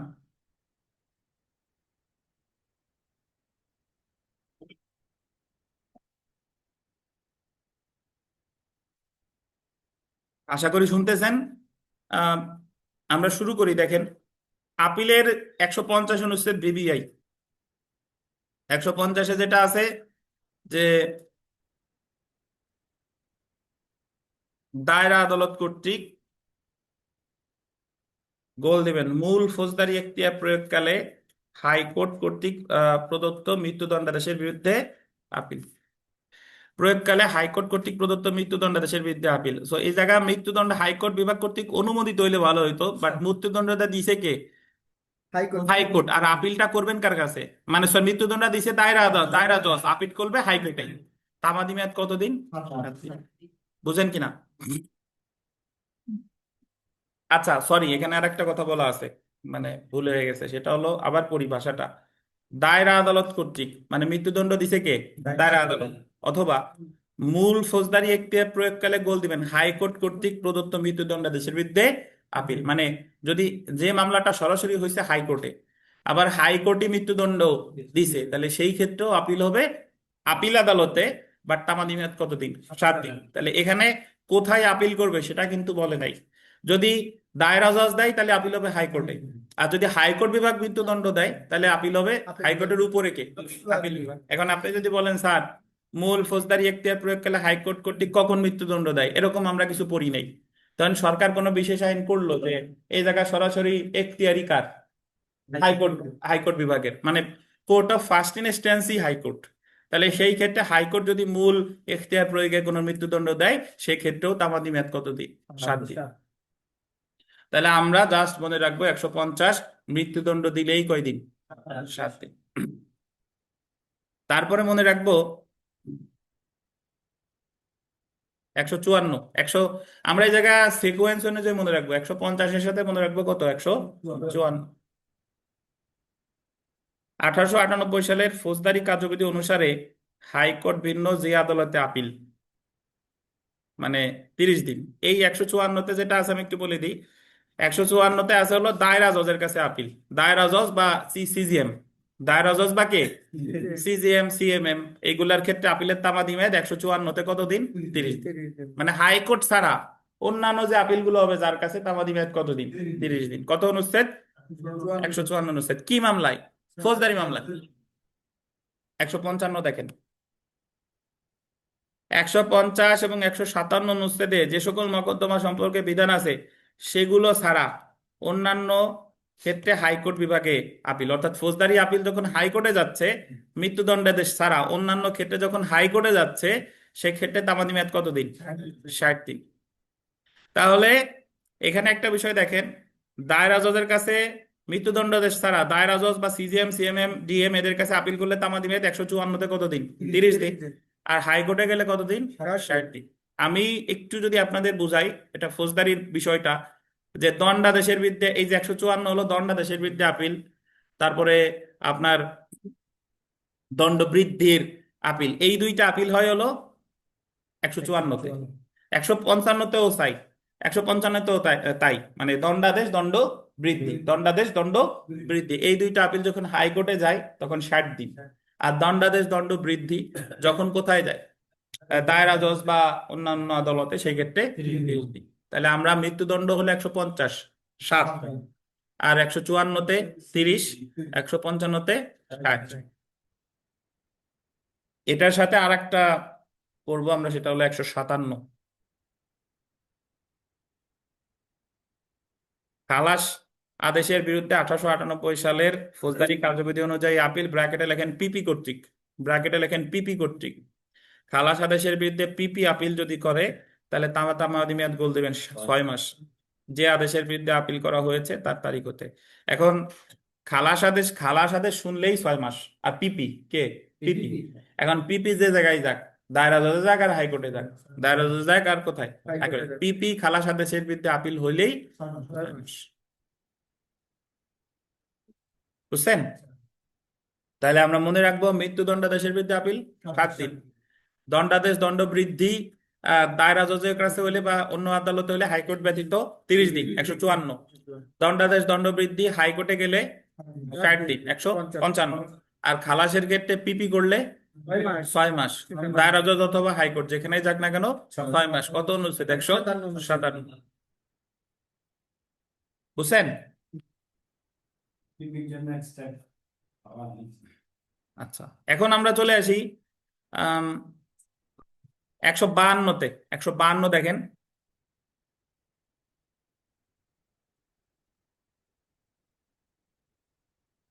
'1908 সালের দেওয়ানি কার্যবিধি অনুসারে জেলা জজ আদালতে আপিল, এটা হলো দেওয়ানি মামলা। আমরা একটু বলে দিই, শুনেন। দেওয়ানি মামলায় আপিল করা যায় দুই জায়গায়, 5 কোটি টাকা পর্যন্ত হলে জেলা জজ, 5 কোটি টাকার বেশি হলে হাইকোর্ট। তাহলে জেলা জজের কাছে বলছে 30 দিন। কত অনুচ্ছেদ? 152। এবার চলে আসেন 156।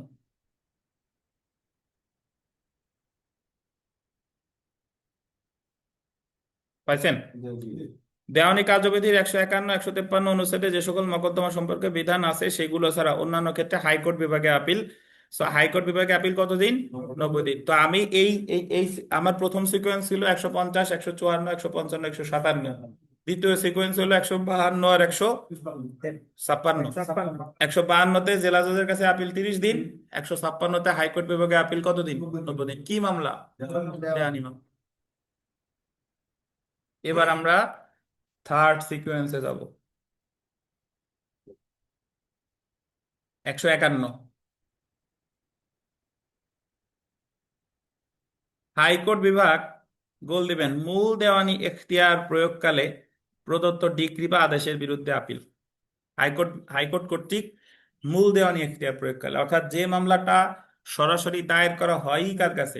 হাইকোর্ট, সেটার বলে মূল দেওয়ানি এখতিয়ার। ধরেন কোম্পানির মামলা, রিট মামলা, জাহাজের মামলা, এই মামলাগুলোর কোর্ট অফ ফার্স্ট ইনস্ট্যান্স হচ্ছে হাইকোর্ট, বিচারিক আদালতই হাইকোর্ট। এখন হাইকোর্টের কাছে যদি মামলা করে তাহলে আপিল করতে হবে হাইকোর্টের উচ্চ আদালতকে, আপিল বিভাগ। কতদিন দেখেন? 20 দিন। 20 দিন বিবিআই, 151 বিবিআই। সো হাইকোর্ট আদি এখতিয়ার প্রয়োগে যদি কোনো সিদ্ধান্ত দেয় সেটার বিরুদ্ধে আপিল হবে 20 দিনের মধ্যে। কত অনুচ্ছেদ? 151। বুঝছেন? আর একটা অনুচ্ছেদের জায়গা বাকি আছে, সেটা হলো 153। দেখেন, অধীনস্থ কোনো আদালত আপিল বিভাগে গোল দিবেন লিভ টু আপিল প্রত্যাখ্যানের কোনো আদেশের বিরুদ্ধে হাইকোর্ট বিভাগে আপিল কতদিন? 30 দিন। দেখেন, লিভ টু আপিল করে হলো আপিল বিভাগে। কোথায়? আপিল বিভাগ। হাইকোর্ট বিভাগ যদি কোনো আদেশ দেয়, সেটার বিরুদ্ধে অনুমতি সাপেক্ষে আপিল করে আপিল বিভাগে। এখন দেওয়ানি কার্যবিধির 45 আদেশে আছে যে লিভ টু আপিল করতে চাইলে আগে যেটা বিচারিক আদালত, সেই বিচারিক আদালতে গিয়ে একটা সার্টিফিকেট চাইতে হয় যে আমি লিভ টু আপিল করতে চাই, আমার অনুমতি দেওয়া হোক। এখন বিচারিক আদালত ধরেন যুগ্ম জেলা জজ, তার কাছে যে আপনি সার্টিফিকেট চাইলেন যে আমি লিভ টু আপিল করতে চাই, আমার অনুমতি দেওয়া হোক। এখন উনি অনুমতি দেয় নাই, উনি লিভ টু আপিলের অনুমতি সার্টিফিকেট দেয় নাই। তাহলে এই যে সে দেয় নাই, প্রত্যাখ্যান করলো, এটার এই আদেশের বিরুদ্ধে আপিল করবেন কোথায়? হাইকোর্টে। কতদিন? 30 দিন। কত অনুচ্ছেদ? 153। সো লিভ টু আপিল মানে আপিল বিভাগে যে আপিল করবেন, এই যে যে এটার যে সার্টিফিকেট নিতে হয়, এটা যদি অধীনস্থ আদালত প্রত্যাখ্যান করে, তাহলে এটার বিরুদ্ধে আপিল করা যাবে হাইকোর্ট বিভাগে। কত দিনের মধ্যে? 30 দিন। তো যে কটা অনুচ্ছেদ আমরা এই জায়গায় পড়লাম, সব আবার আমরা বলি শুনেন। আমরা এই জায়গায় 3টা সিকোয়েন্স পড়ছি। প্রথমে হলো 150, 154, 155, 157, এক। দ্বিতীয়টা হলো 152 আর 156, দুই। তৃতীয়টা হলো 151 আর 153। এখন আমি একটু শুরু থেকে বলি, সেটা দেখেন। প্রথম যেটা,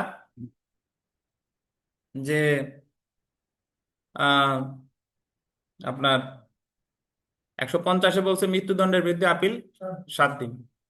154-তে বলছে যে দণ্ড বৃদ্ধি বা দণ্ড দেশের বিরুদ্ধে দায়রা জজ বা অন্যান্য আদালতে হাইকোর্ট ব্যতীত 30 দিন।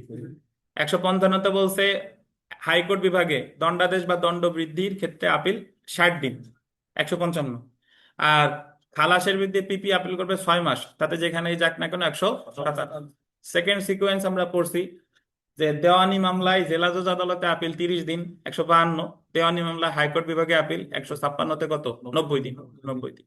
থার্ড সিকোয়েন্স 151, হাইকোর্ট বিভাগ আদি দেওয়ানি এখতিয়ার প্রয়োগে যদি কোনো আদেশ বা ডিক্রি দেয়, আপিল করতে হবে কতদিন? 20 দিন। মাত্র 20 দিন। 20 দিন এক্সেপশনাল, 20 দিন কোনো কোনো জায়গা পাইনি আমরা। আর 153-তে বলছে আপনি লিভ টু আপিল করতে চান, এজন্য অধীনস্থ আদালতে আবেদন করছেন, অধীনস্থ আদালত প্রত্যাখ্যান করলে ওই প্রত্যাখ্যানকৃত আদেশের বিরুদ্ধে হাইকোর্ট বিভাগে আপিল করবেন কত দিনের মধ্যে? 30 দিন। এটা কত? 153। দেখেন 150 থেকে 57 পর্যন্ত কোনো অনুচ্ছেদ কিন্তু এই জায়গা বাদ নাই।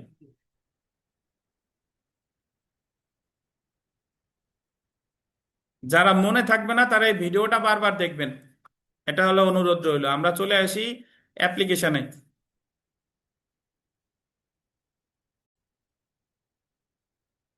এখানে আমরা প্রথম যেটা মনে রাখবো 160, অনুচ্ছেদ 160। দেখেন,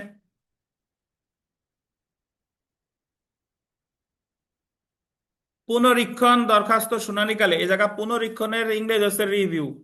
কি বলেন? রিভিউ। পুনরীক্ষণ দরখাস্ত শুনানিকালে আন্ডারলাইন করবেন, দরখাস্তকারী হাজির হতে ব্যর্থ হলো বা গড় হাজিরার ফলে প্রত্যাখ্যিত দরখাস্ত পুনর্বহালের আবেদন তামাদি মেয়াদ কতদিন? 15 দিন। একটু শুনেন, রিভিউ আবেদন কোথায় করে বলেন তো? মনে আছে ফেরদৌস? যে আদালত সিদ্ধান্ত দিল,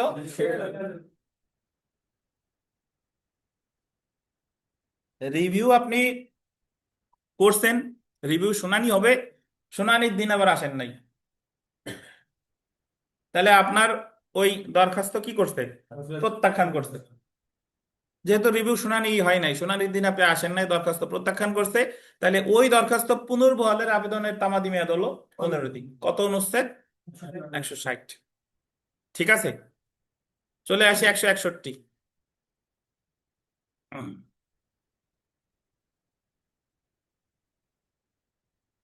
কোর্ট অফ স্মল কজেস, স্বল্প এখতিয়ার সম্পন্ন আদালতের রায় বা স্বল্প এখতিয়ার সম্পন্ন আদালত হিসেবে বিচার ক্ষমতাপ্রাপ্ত কোনো আদালত কর্তৃক অনুরূপ এখতিয়ার প্রয়োগকালে প্রদত্ত রায় পুনরীক্ষণের জন্য দরখাস্ত। মানে ক্ষুদ্র এখতিয়ার সম্পন্ন আদালত যে কোনো রায় দিছে, তাহলে ওই রায় রিভিউর তামাদি মেয়াদও 15 দিন। কত অনুচ্ছেদ? 160। তাহলে রিভিউ দরখাস্ত অনুপস্থিতির কারণে রিভিউ দরখাস্ত যদি প্রত্যাখ্যান হয়, পুনর্বহালের আবেদনের তামাদি মেয়াদ 15 দিন। 160। স্বল্প এখতিয়ার সম্পন্ন আদালত কোন রায় ডিক্রি দিলে রিভিউ করতে হবে, তামাদি মেয়াদ কতদিন? 15 দিন। এটা কত? 161। 162 বিবিআই।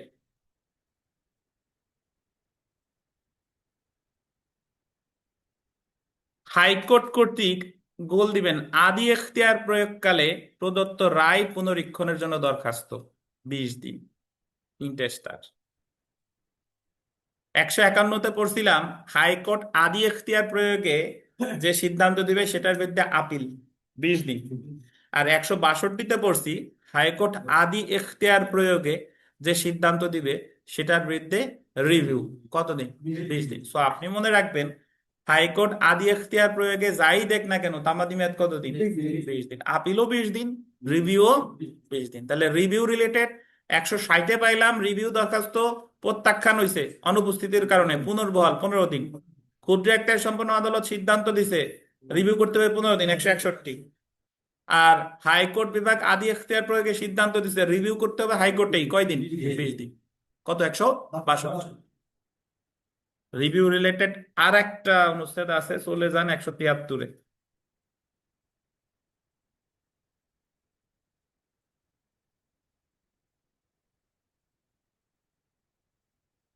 এই যে রিভিউ করলাম, এই যে দেখেন 161 আর 162 অনুচ্ছেদে উল্লেখিত ক্ষেত্র সমূহ ব্যতীত অন্যান্য ক্ষেত্রে রায় পুনরীক্ষণের জন্য দরখাস্ত করতে হবে 90 দিনের মধ্যে। কতদিন?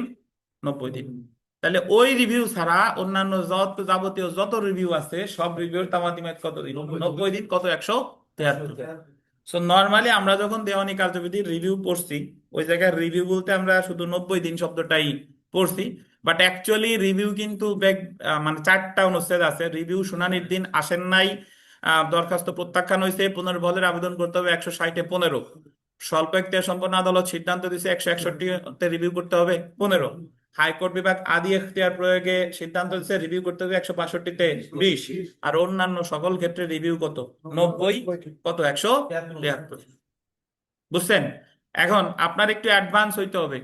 173 সবাই জানে, কিন্তু 160, 61, 62 সবাই জানে না। প্রশ্ন কিন্তু নেক্সট এইসব জায়গা থেকে হবে। সো রিভিউ রিলেটেড 4টা ধারা আমার মনে রাখতে হবে। আর হাইকোর্টের আদি এখতিয়ার রিলেটেড 2টা ধারা, একটা হলো 151 আর একটা হলো 162।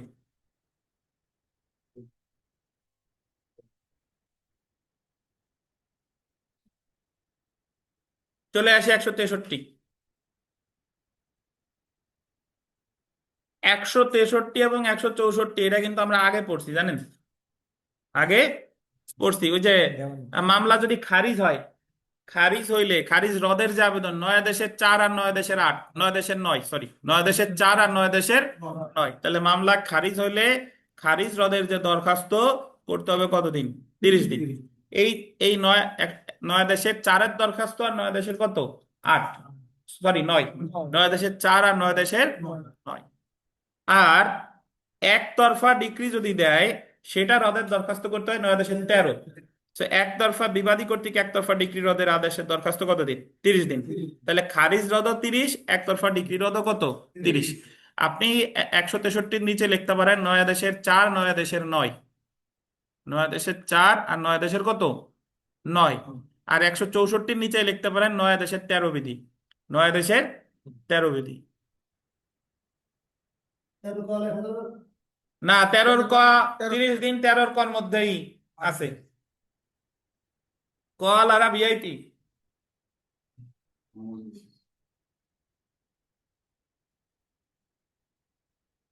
এই তানভীর সাহেব, লেখা কি হয়েছে বলেন তো? একতরফা ডিগ্রি কাকে বলে? এমনি মনে করাইলাম, মনে আছে কিনা একতরফা ডিগ্রি?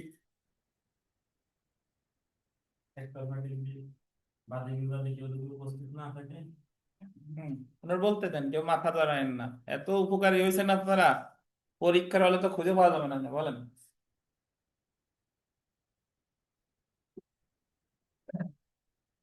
বলেন। মাথা নাড়াইয়ে আপনারে থামাই দিছে, এতক্ষণ পর্যন্ত ঠিক ছিলেন। বলেন, এই মিলন বলেন। বাদী আসছে, বিবাদী আসছে। এই ক্ষেত্রে বাদী আসছে, বিবাদী আসছে। আসে নাই, তারপরে একতরফা ডিগ্রি। হ্যাঁ একতরফা ডিগ্রি। হ্যাঁ বলেন, কনফিডেন্টলি বলেন। শুনানির দিন বাদী আসছে, বিবাদী আসে না, এবং আদালত যদি দেখে যে বাদীর বিবাদী বরাবর ঠিকঠাক ভাবে সমন জারি হয়েছে, তাইলে যে ডিগ্রি দিবে সেটা কি? একতরফা ডিগ্রি। আর একতরফা ডিগ্রির বিরুদ্ধে বিবাদীর প্রতিকার আছে 4টা। আমি একটু মনে করাই দিই, পড়াইছিলাম। আপিল করা যায়, 13-তে রদের আবেদন করা যায়, 13-র কতে সরাসরি রদের আবেদন করা যায়, আর 47-এর আদেশের এক বিধিতে রিভিউ করা যায়। তাহলে আমরা তামাদি আইন কিন্তু অ্যাকচুয়ালি মানে দেওয়ানি, ফৌজদারি এগুলার সাথে রিলেটেড। মানে আপনি যখন এই অনুচ্ছেদ পড়তে যাবেন, এই প্রতিটা অনুচ্ছেদ যদি আমি ব্যাখ্যা করি এক এক ক্লাস লাগে। 163 ব্যাখ্যা করতে এক ক্লাস লাগে, 164 ব্যাখ্যা করতে এক ক্লাস লাগে। এখন তারপরেও আমি আমার সাধ্যমতো ওই আপনাদের পড়ার ওই টপিকটা আনতেছি। এখন কোন কোন কোচিং এ ওনরা প্রথমে শুরুই করে তামাদি দিয়া, মানে একটা কোচিং এর কোর্স শুরু হয়েছেই তামাদি দিয়া। তাহলে তামাদি যদি আপনি পড়তে যান, তাহলে তামাদি পড়তে গেলে আপনার দেওয়ানি জানা লাগবে, ফৌজদারি জানা লাগবে। ওই সম্পর্কে যদি আপনার ভালো ধারণা না থাকে তাহলে কিন্তু তামাদি আপনি বুঝবেন না। আচ্ছা, তাহলে মামলা খারিজ রদ 163, আর একতরফা ডিক্রি রদ কত? 164। তামাদি মেয়াদ কতদিন? ধন্যবাদ। এরপরে আমরা মনে রাখবো 176-77 আসেন। 176 আর 177 পাইছেন? ফেরদৌস সাহেব, কায় মোকাম কাকে বলে বলেন? মাথা তো নড়াইছেন, এবার কে মাথা নাড়ে দেখি। কায় মোকাম কাকে বলে?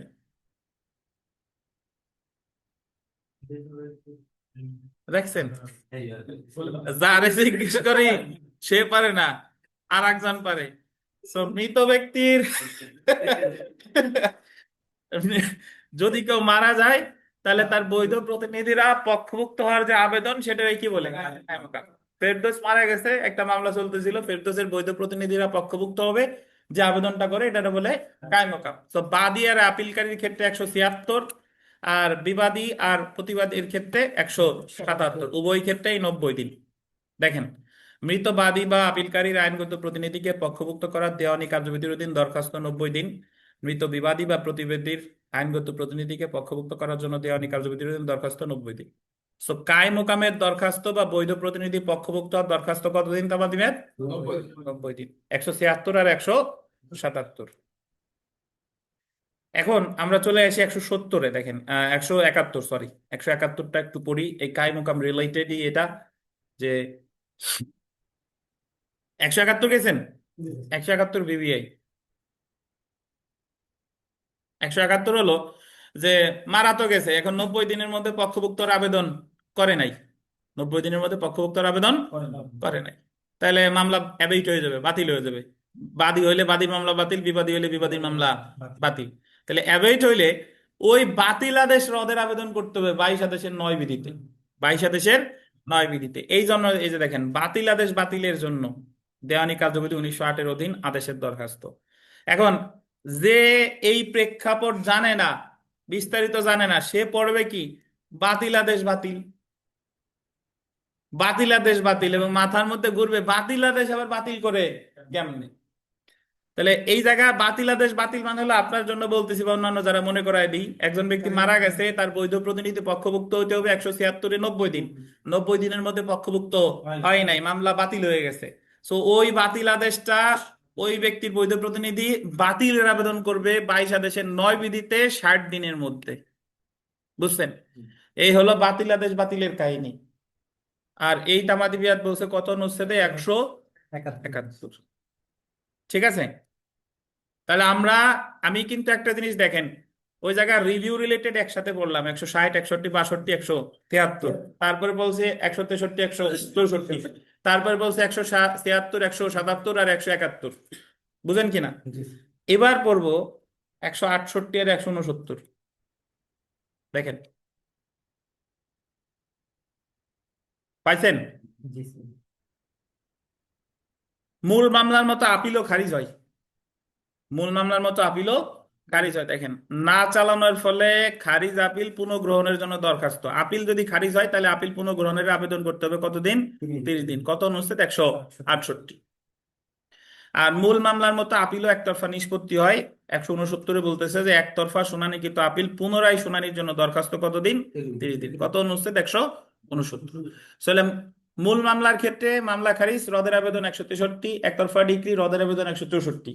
আর আপিলের ক্ষেত্রে আপিল খারিজ, পুনর্গ্রহণের আবেদন 168, আপিল একতরফা নিষ্পত্তি, পুনর্গ্রহণের আবেদন 100 কত 69। কতদিন? 30 দিন। উভয় ক্ষেত্রে 168 169 কতদিন? 30 দিন। ঠিক আছে। 170 দেখেন, নিঃস্ব হিসেবে আপিল করার অনুমতির দরখাস্ত। নিঃস্ব, নিঃস্ব কাকে বলে? এই কেউ বলেন না, পীযূষ বলেন নিঃস্বকে। তার সর্বোচ্চ 5,000 টাকা আছে। 5,000 টাকা আছে? মানে বিষয় সম্পত্তি বা কোথায় বলা আছে বলেন? দেওয়ানি কার্যবিধিতে স্যার কত আদেশ? 5 মার্ক কততে? 100-তে? আগের কালে কত আদেশ বলেন? বলেন 5 মার্ক তো 50-এ। এত হিন্ট তো দেওয়া যাবে না। কত আদেশ? পূর্ণ 22 আদেশ, 33 আদেশ, 33। আপনাদের হয়েছে কিরকম? ওই যে এই ফেসবুকে মাঝে মাঝে মিম দেখবেন, ধরেন ওই জায়গায় 2 আর 2 যোগ করতে বলছে, এখন ওই যে যে ব্ল্যাক বোর্ডের সামনে, যে হোয়াইট বোর্ডের সামনে যে গেছে, ও পারতেছে না, ভাবতেছে কি, এখন পিছনের তো একজন দেখাই দিয়েছে, এই যে আঙ্গুল দেখাচ্ছে 4টা, তো ও করছে কি, সমান সমানের পরে 4টা আঙ্গুল এঁকে দিয়েছে। ঠিক আছে। তো আপনাদের ওই হিন্টস দেওয়ার পরেও বুঝতে পারতেছেন না যে কি হয়েছে, দেখেন। আচ্ছা, 170 দেখেন,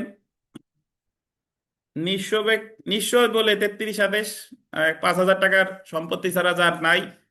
আর আপিলের ক্ষেত্রে হলো 44। নিঃস্ব হিসেবে আপিল করার অনুমতির দরখাস্ত কতদিন?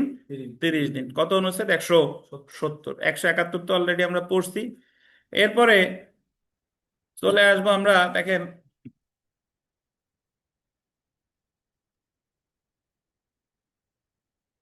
একশো উনআশিটা একটু পড়ি, দেখেন 179।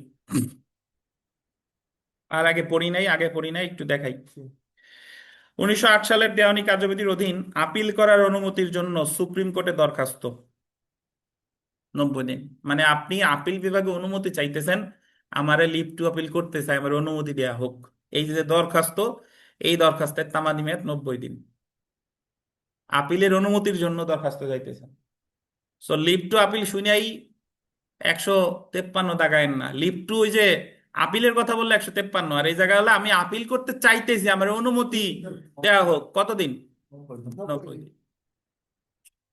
আচ্ছা, তারপরে 180টা দেখেন, কোন ডিক্রি জারিতে বিকৃত স্থাবর সম্পত্তির খরিদ্দার কর্তৃক, স্থাবর সম্পত্তির খরিদ্দার ডিক্রি জারিতে বিক্রি করছে, স্থাবর সম্পত্তির খরিদ্দার মানে কি? ক্রেতা। দখল গ্রহণের দরখাস্ত কতদিন? 3 বছর। ওই যে গতদিন যখন 116 ধারা পড়া, শুধু শুধু 16 ধারা পড়াচ্ছিলাম, মনে আছে? যে ডিক্রি জারিতে স্থাবর সম্পত্তি বিক্রয় হলে যতদিন নিলাম রদের মামলা চলমান থাকবে, ততদিন ক্রেতা কর্তৃক মামলার ক্ষেত্রে তামাদি মেয়াদ গণনা শুরু হবে না, বা ওই সময় বাদ দিয়ে গণনা করতে হবে। তাহলে ক্রেতা দখল পুনরুদ্ধার মামলার তামাদি মেয়াদ কতদিন? 3 বছর। বুঝছেন? তাহলে আমি 179 মনে রাখবো, আপিলের অনুমতি চাইতেছি কতদিন? 90 দিন। আর ক্রেতা মামলা করবে নিলাম রদের ক্ষেত্রে, যে নিলাম, নিলামে যিনি কিনছে সে দখল পুনরুদ্ধার মামলা করবে কতদিন? 3 বছর। কত? 180, 181 বিবিআই।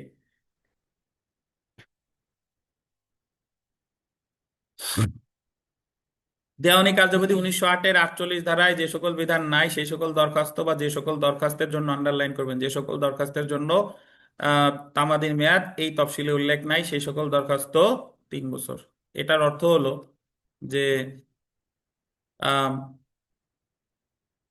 যে সকল অনেক দরখাস্ত আছে, যে দরখাস্তের তামাদি মেয়াদ এই 158 থেকে 183-র মধ্যে নাই, তাহলে সেই দরখাস্তের তামাদি মেয়াদ নির্ধারিত হবে কত বছর?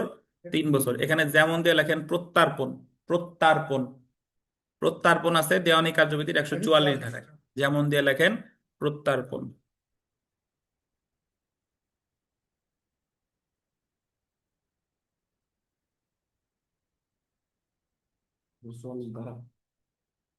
হুম, প্রত্যার্পণ আছে কততে? 144 ধারা কোন আইনের 144? দেওয়ানি কার্যবিধির 144।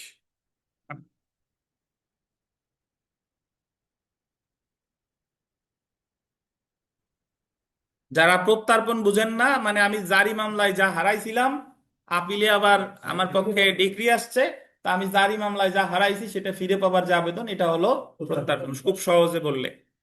আচ্ছা, 182 বিবিআই, 182,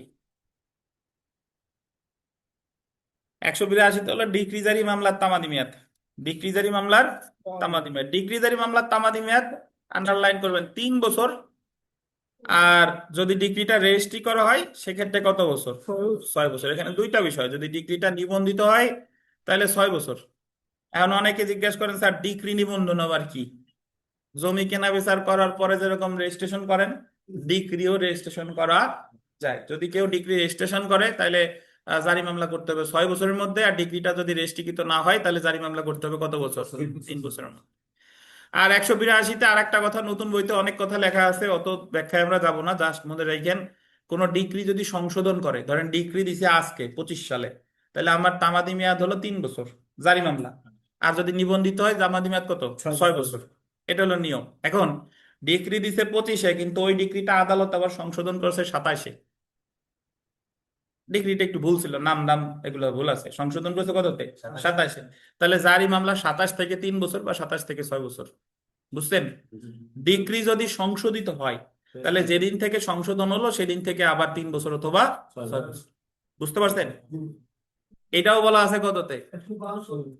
182, 182। এখন অনেকে একটা প্যাচের কথা বলেন, সেটা হলো যে আপনারা তো করেন না প্রশ্ন, আমি করে দিই, যে স্যার ডিগ্রি যদি নিবন্ধিত হয় তাহলে 6 বছর হয়, তাহলে ডিগ্রি দিল আজকে আমার 25-এ, তাহলে আমি ডিগ্রিটা রেজিস্ট্রেশন, আমি তো জানি যে নর্মালি জারি মামলা করতে হয় কয় বছরের মধ্যে? 3 বছরের মধ্যে। তারা 26, 27, 28-এর মধ্যে। তো আমি 28 সালের শুরুতে যাই যদি ডিগ্রিটা রেজিস্ট্রেশন করি, তাহলে কি আমি আরো 6 বছর পাবো কিনা? আইন প্রণেতারা আপনার এই দুষ্ট বুদ্ধির সলিউশন ওরা আগেই করে রাখছে।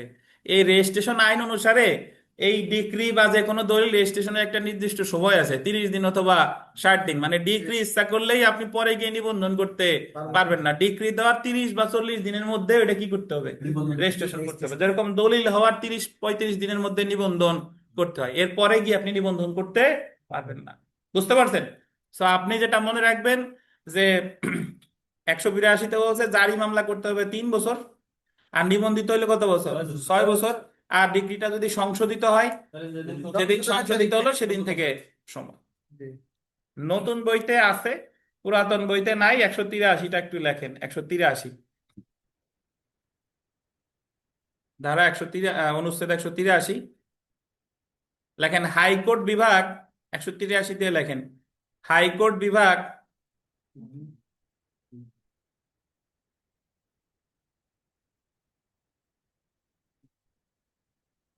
হাইকোর্ট বিভাগ আদি এখতিয়ার প্রয়োগে,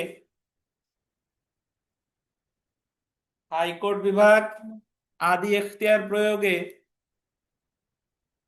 কোন ডিক্রি প্রদান করলে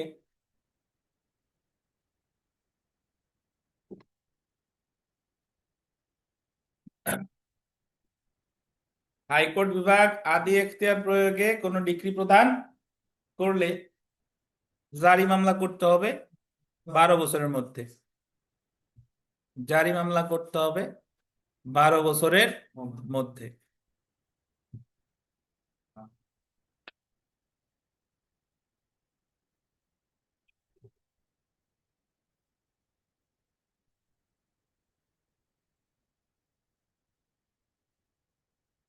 হাইকোর্ট বিভাগ আদি এখতিয়ার প্রয়োগে কোনো ডিগ্রি প্রদান করলে জারি মামলা করতে হবে কত বছরের মধ্যে?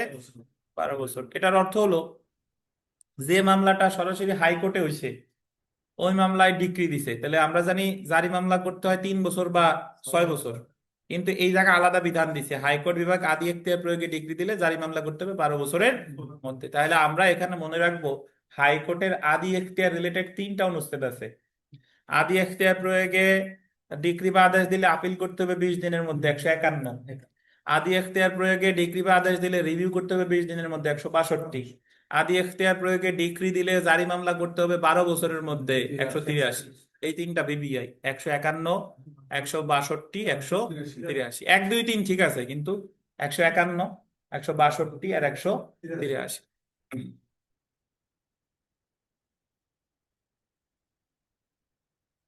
এই ছিল আমাদের তামাদি আইনের যে অনুচ্ছেদ রিলেটেড ধারাগুলো, অনুচ্ছেদ রিলেটেড ধারা তো না, অনুচ্ছেদ সংক্রান্ত ক্লাস। এবং আমরা যে ক্লাসটা করলাম, আমরা তো শতভাগ নিশ্চয়তা দেওয়া যায় না, শতভাগ নিশ্চয়তার মালিক আল্লাহ। বাট আমরা তামাদি আইন যেভাবে পড়ছি, ধারা প্লাস অনুচ্ছেদ, কেউ যদি পড়েন 10-এর ভিতরে 8 পাওয়া তার সম্ভব, যদি এটা অনুসরণ করেন। আর যারা একেবারেই পারেন না, তারা মিনিমাম 5, 6, 7 কিন্তু পাওয়া পসিবল। 5 তো একেবারে যে খালি এই যে যা যতগুলো আমরা ক্লাস করছি এগুলো যদি জাস্ট একটু মাথায় থাকে, সে তো মিনিমাম 5, 6 পাবেন ইনশাল্লাহ। সো এই হলো কথা। তো তামাদি আইনের অনুচ্ছেদ নিয়ে যদি কোনো প্রশ্ন থাকে জিজ্ঞাসা করতে পারেন। আর এই যে যা যা পড়ছি এর বাইরে কোনো কিছু পড়ার প্রয়োজন নাই। আর যেভাবে পড়াইছে এইভাবেই পড়বেন। যদি মনে না থাকে ক্লাস দেখবেন, পড়তে ইচ্ছা না করলে ইউটিউবে গিয়ে ক্লাস দেখবেন। তো যদি কোনো প্রশ্ন থাকে করেন, আর না হলে আমি একটু শিডিউল বলে দিই। আগামীকাল আপনাদের পরীক্ষা আছে, আগামীকাল পরীক্ষা থাকবে এবং পরীক্ষাটা অনুষ্ঠিত হবে সাক্ষ্য প্লাস তামাদি। সাক্ষ্য প্লাস তামাদি। সাক্ষ্যের ধারা আমি বলে দেই। সাক্ষ্যের ধারা আপনি পড়বেন অনুমান, অনুমান প্রিজাম্পশনের অধ্যায়টা বুঝছেন, অনুমান। আর তামাদি আইনের 1 থেকে 9, 1 থেকে 9 40 মার্কের আগামীকাল। সাক্ষ্যের কতটুকু বলেন? অনুমান। আর তামাদি আইনের কত? 1 থেকে 9 আগামীকাল 40 মার্ক। আর অনলাইনে যারা আছেন, যারা ওই যে আগামীকাল গতদিন যে পরীক্ষাটা হলো, ওই পরীক্ষার সিলেবাস যারা জানেন না, ওই পরীক্ষা অনুষ্ঠিত হবে আগামী রবিবারে। এবং ফৌজদারি কার্যবিধি 404 থেকে 565, আর দণ্ডবিধির হচ্ছে 312 থেকে 402। 402 না, 402 বলছিলাম, 402। তো আগামীকালের পরীক্ষার জন্য পড়েন। আপনাদের প্রাথমিক দায়িত্ব আজকে যাই অনুমান পড়বেন, সাক্ষ্য আইনের অনুমান প্লাস তামাদি আইনের 1 থেকে কত? 9। তো ঠিক আছে, ভালো থাকবেন। আজকে এই পর্যন্তই। যাদের কাছে বকেয়া আছে, মানে অন্যান্য পুরাতন যারা বকেয়া আছে বা অন্যান্য যারা আছে যারা পড়তে চায়, তাদের বলবেন আমাদের কিছুদিনের মধ্যেই ফৌজদারি কার্যবিধি শুরু হবে। সো এই আর কি। আগামীকাল বাংলাদেশ বার কাউন্সিল বই নিয়ে আসবেন। ভালো থাকবেন। আল্লাহ হাফেজ। বিজয় দিবসের শুভেচ্ছা।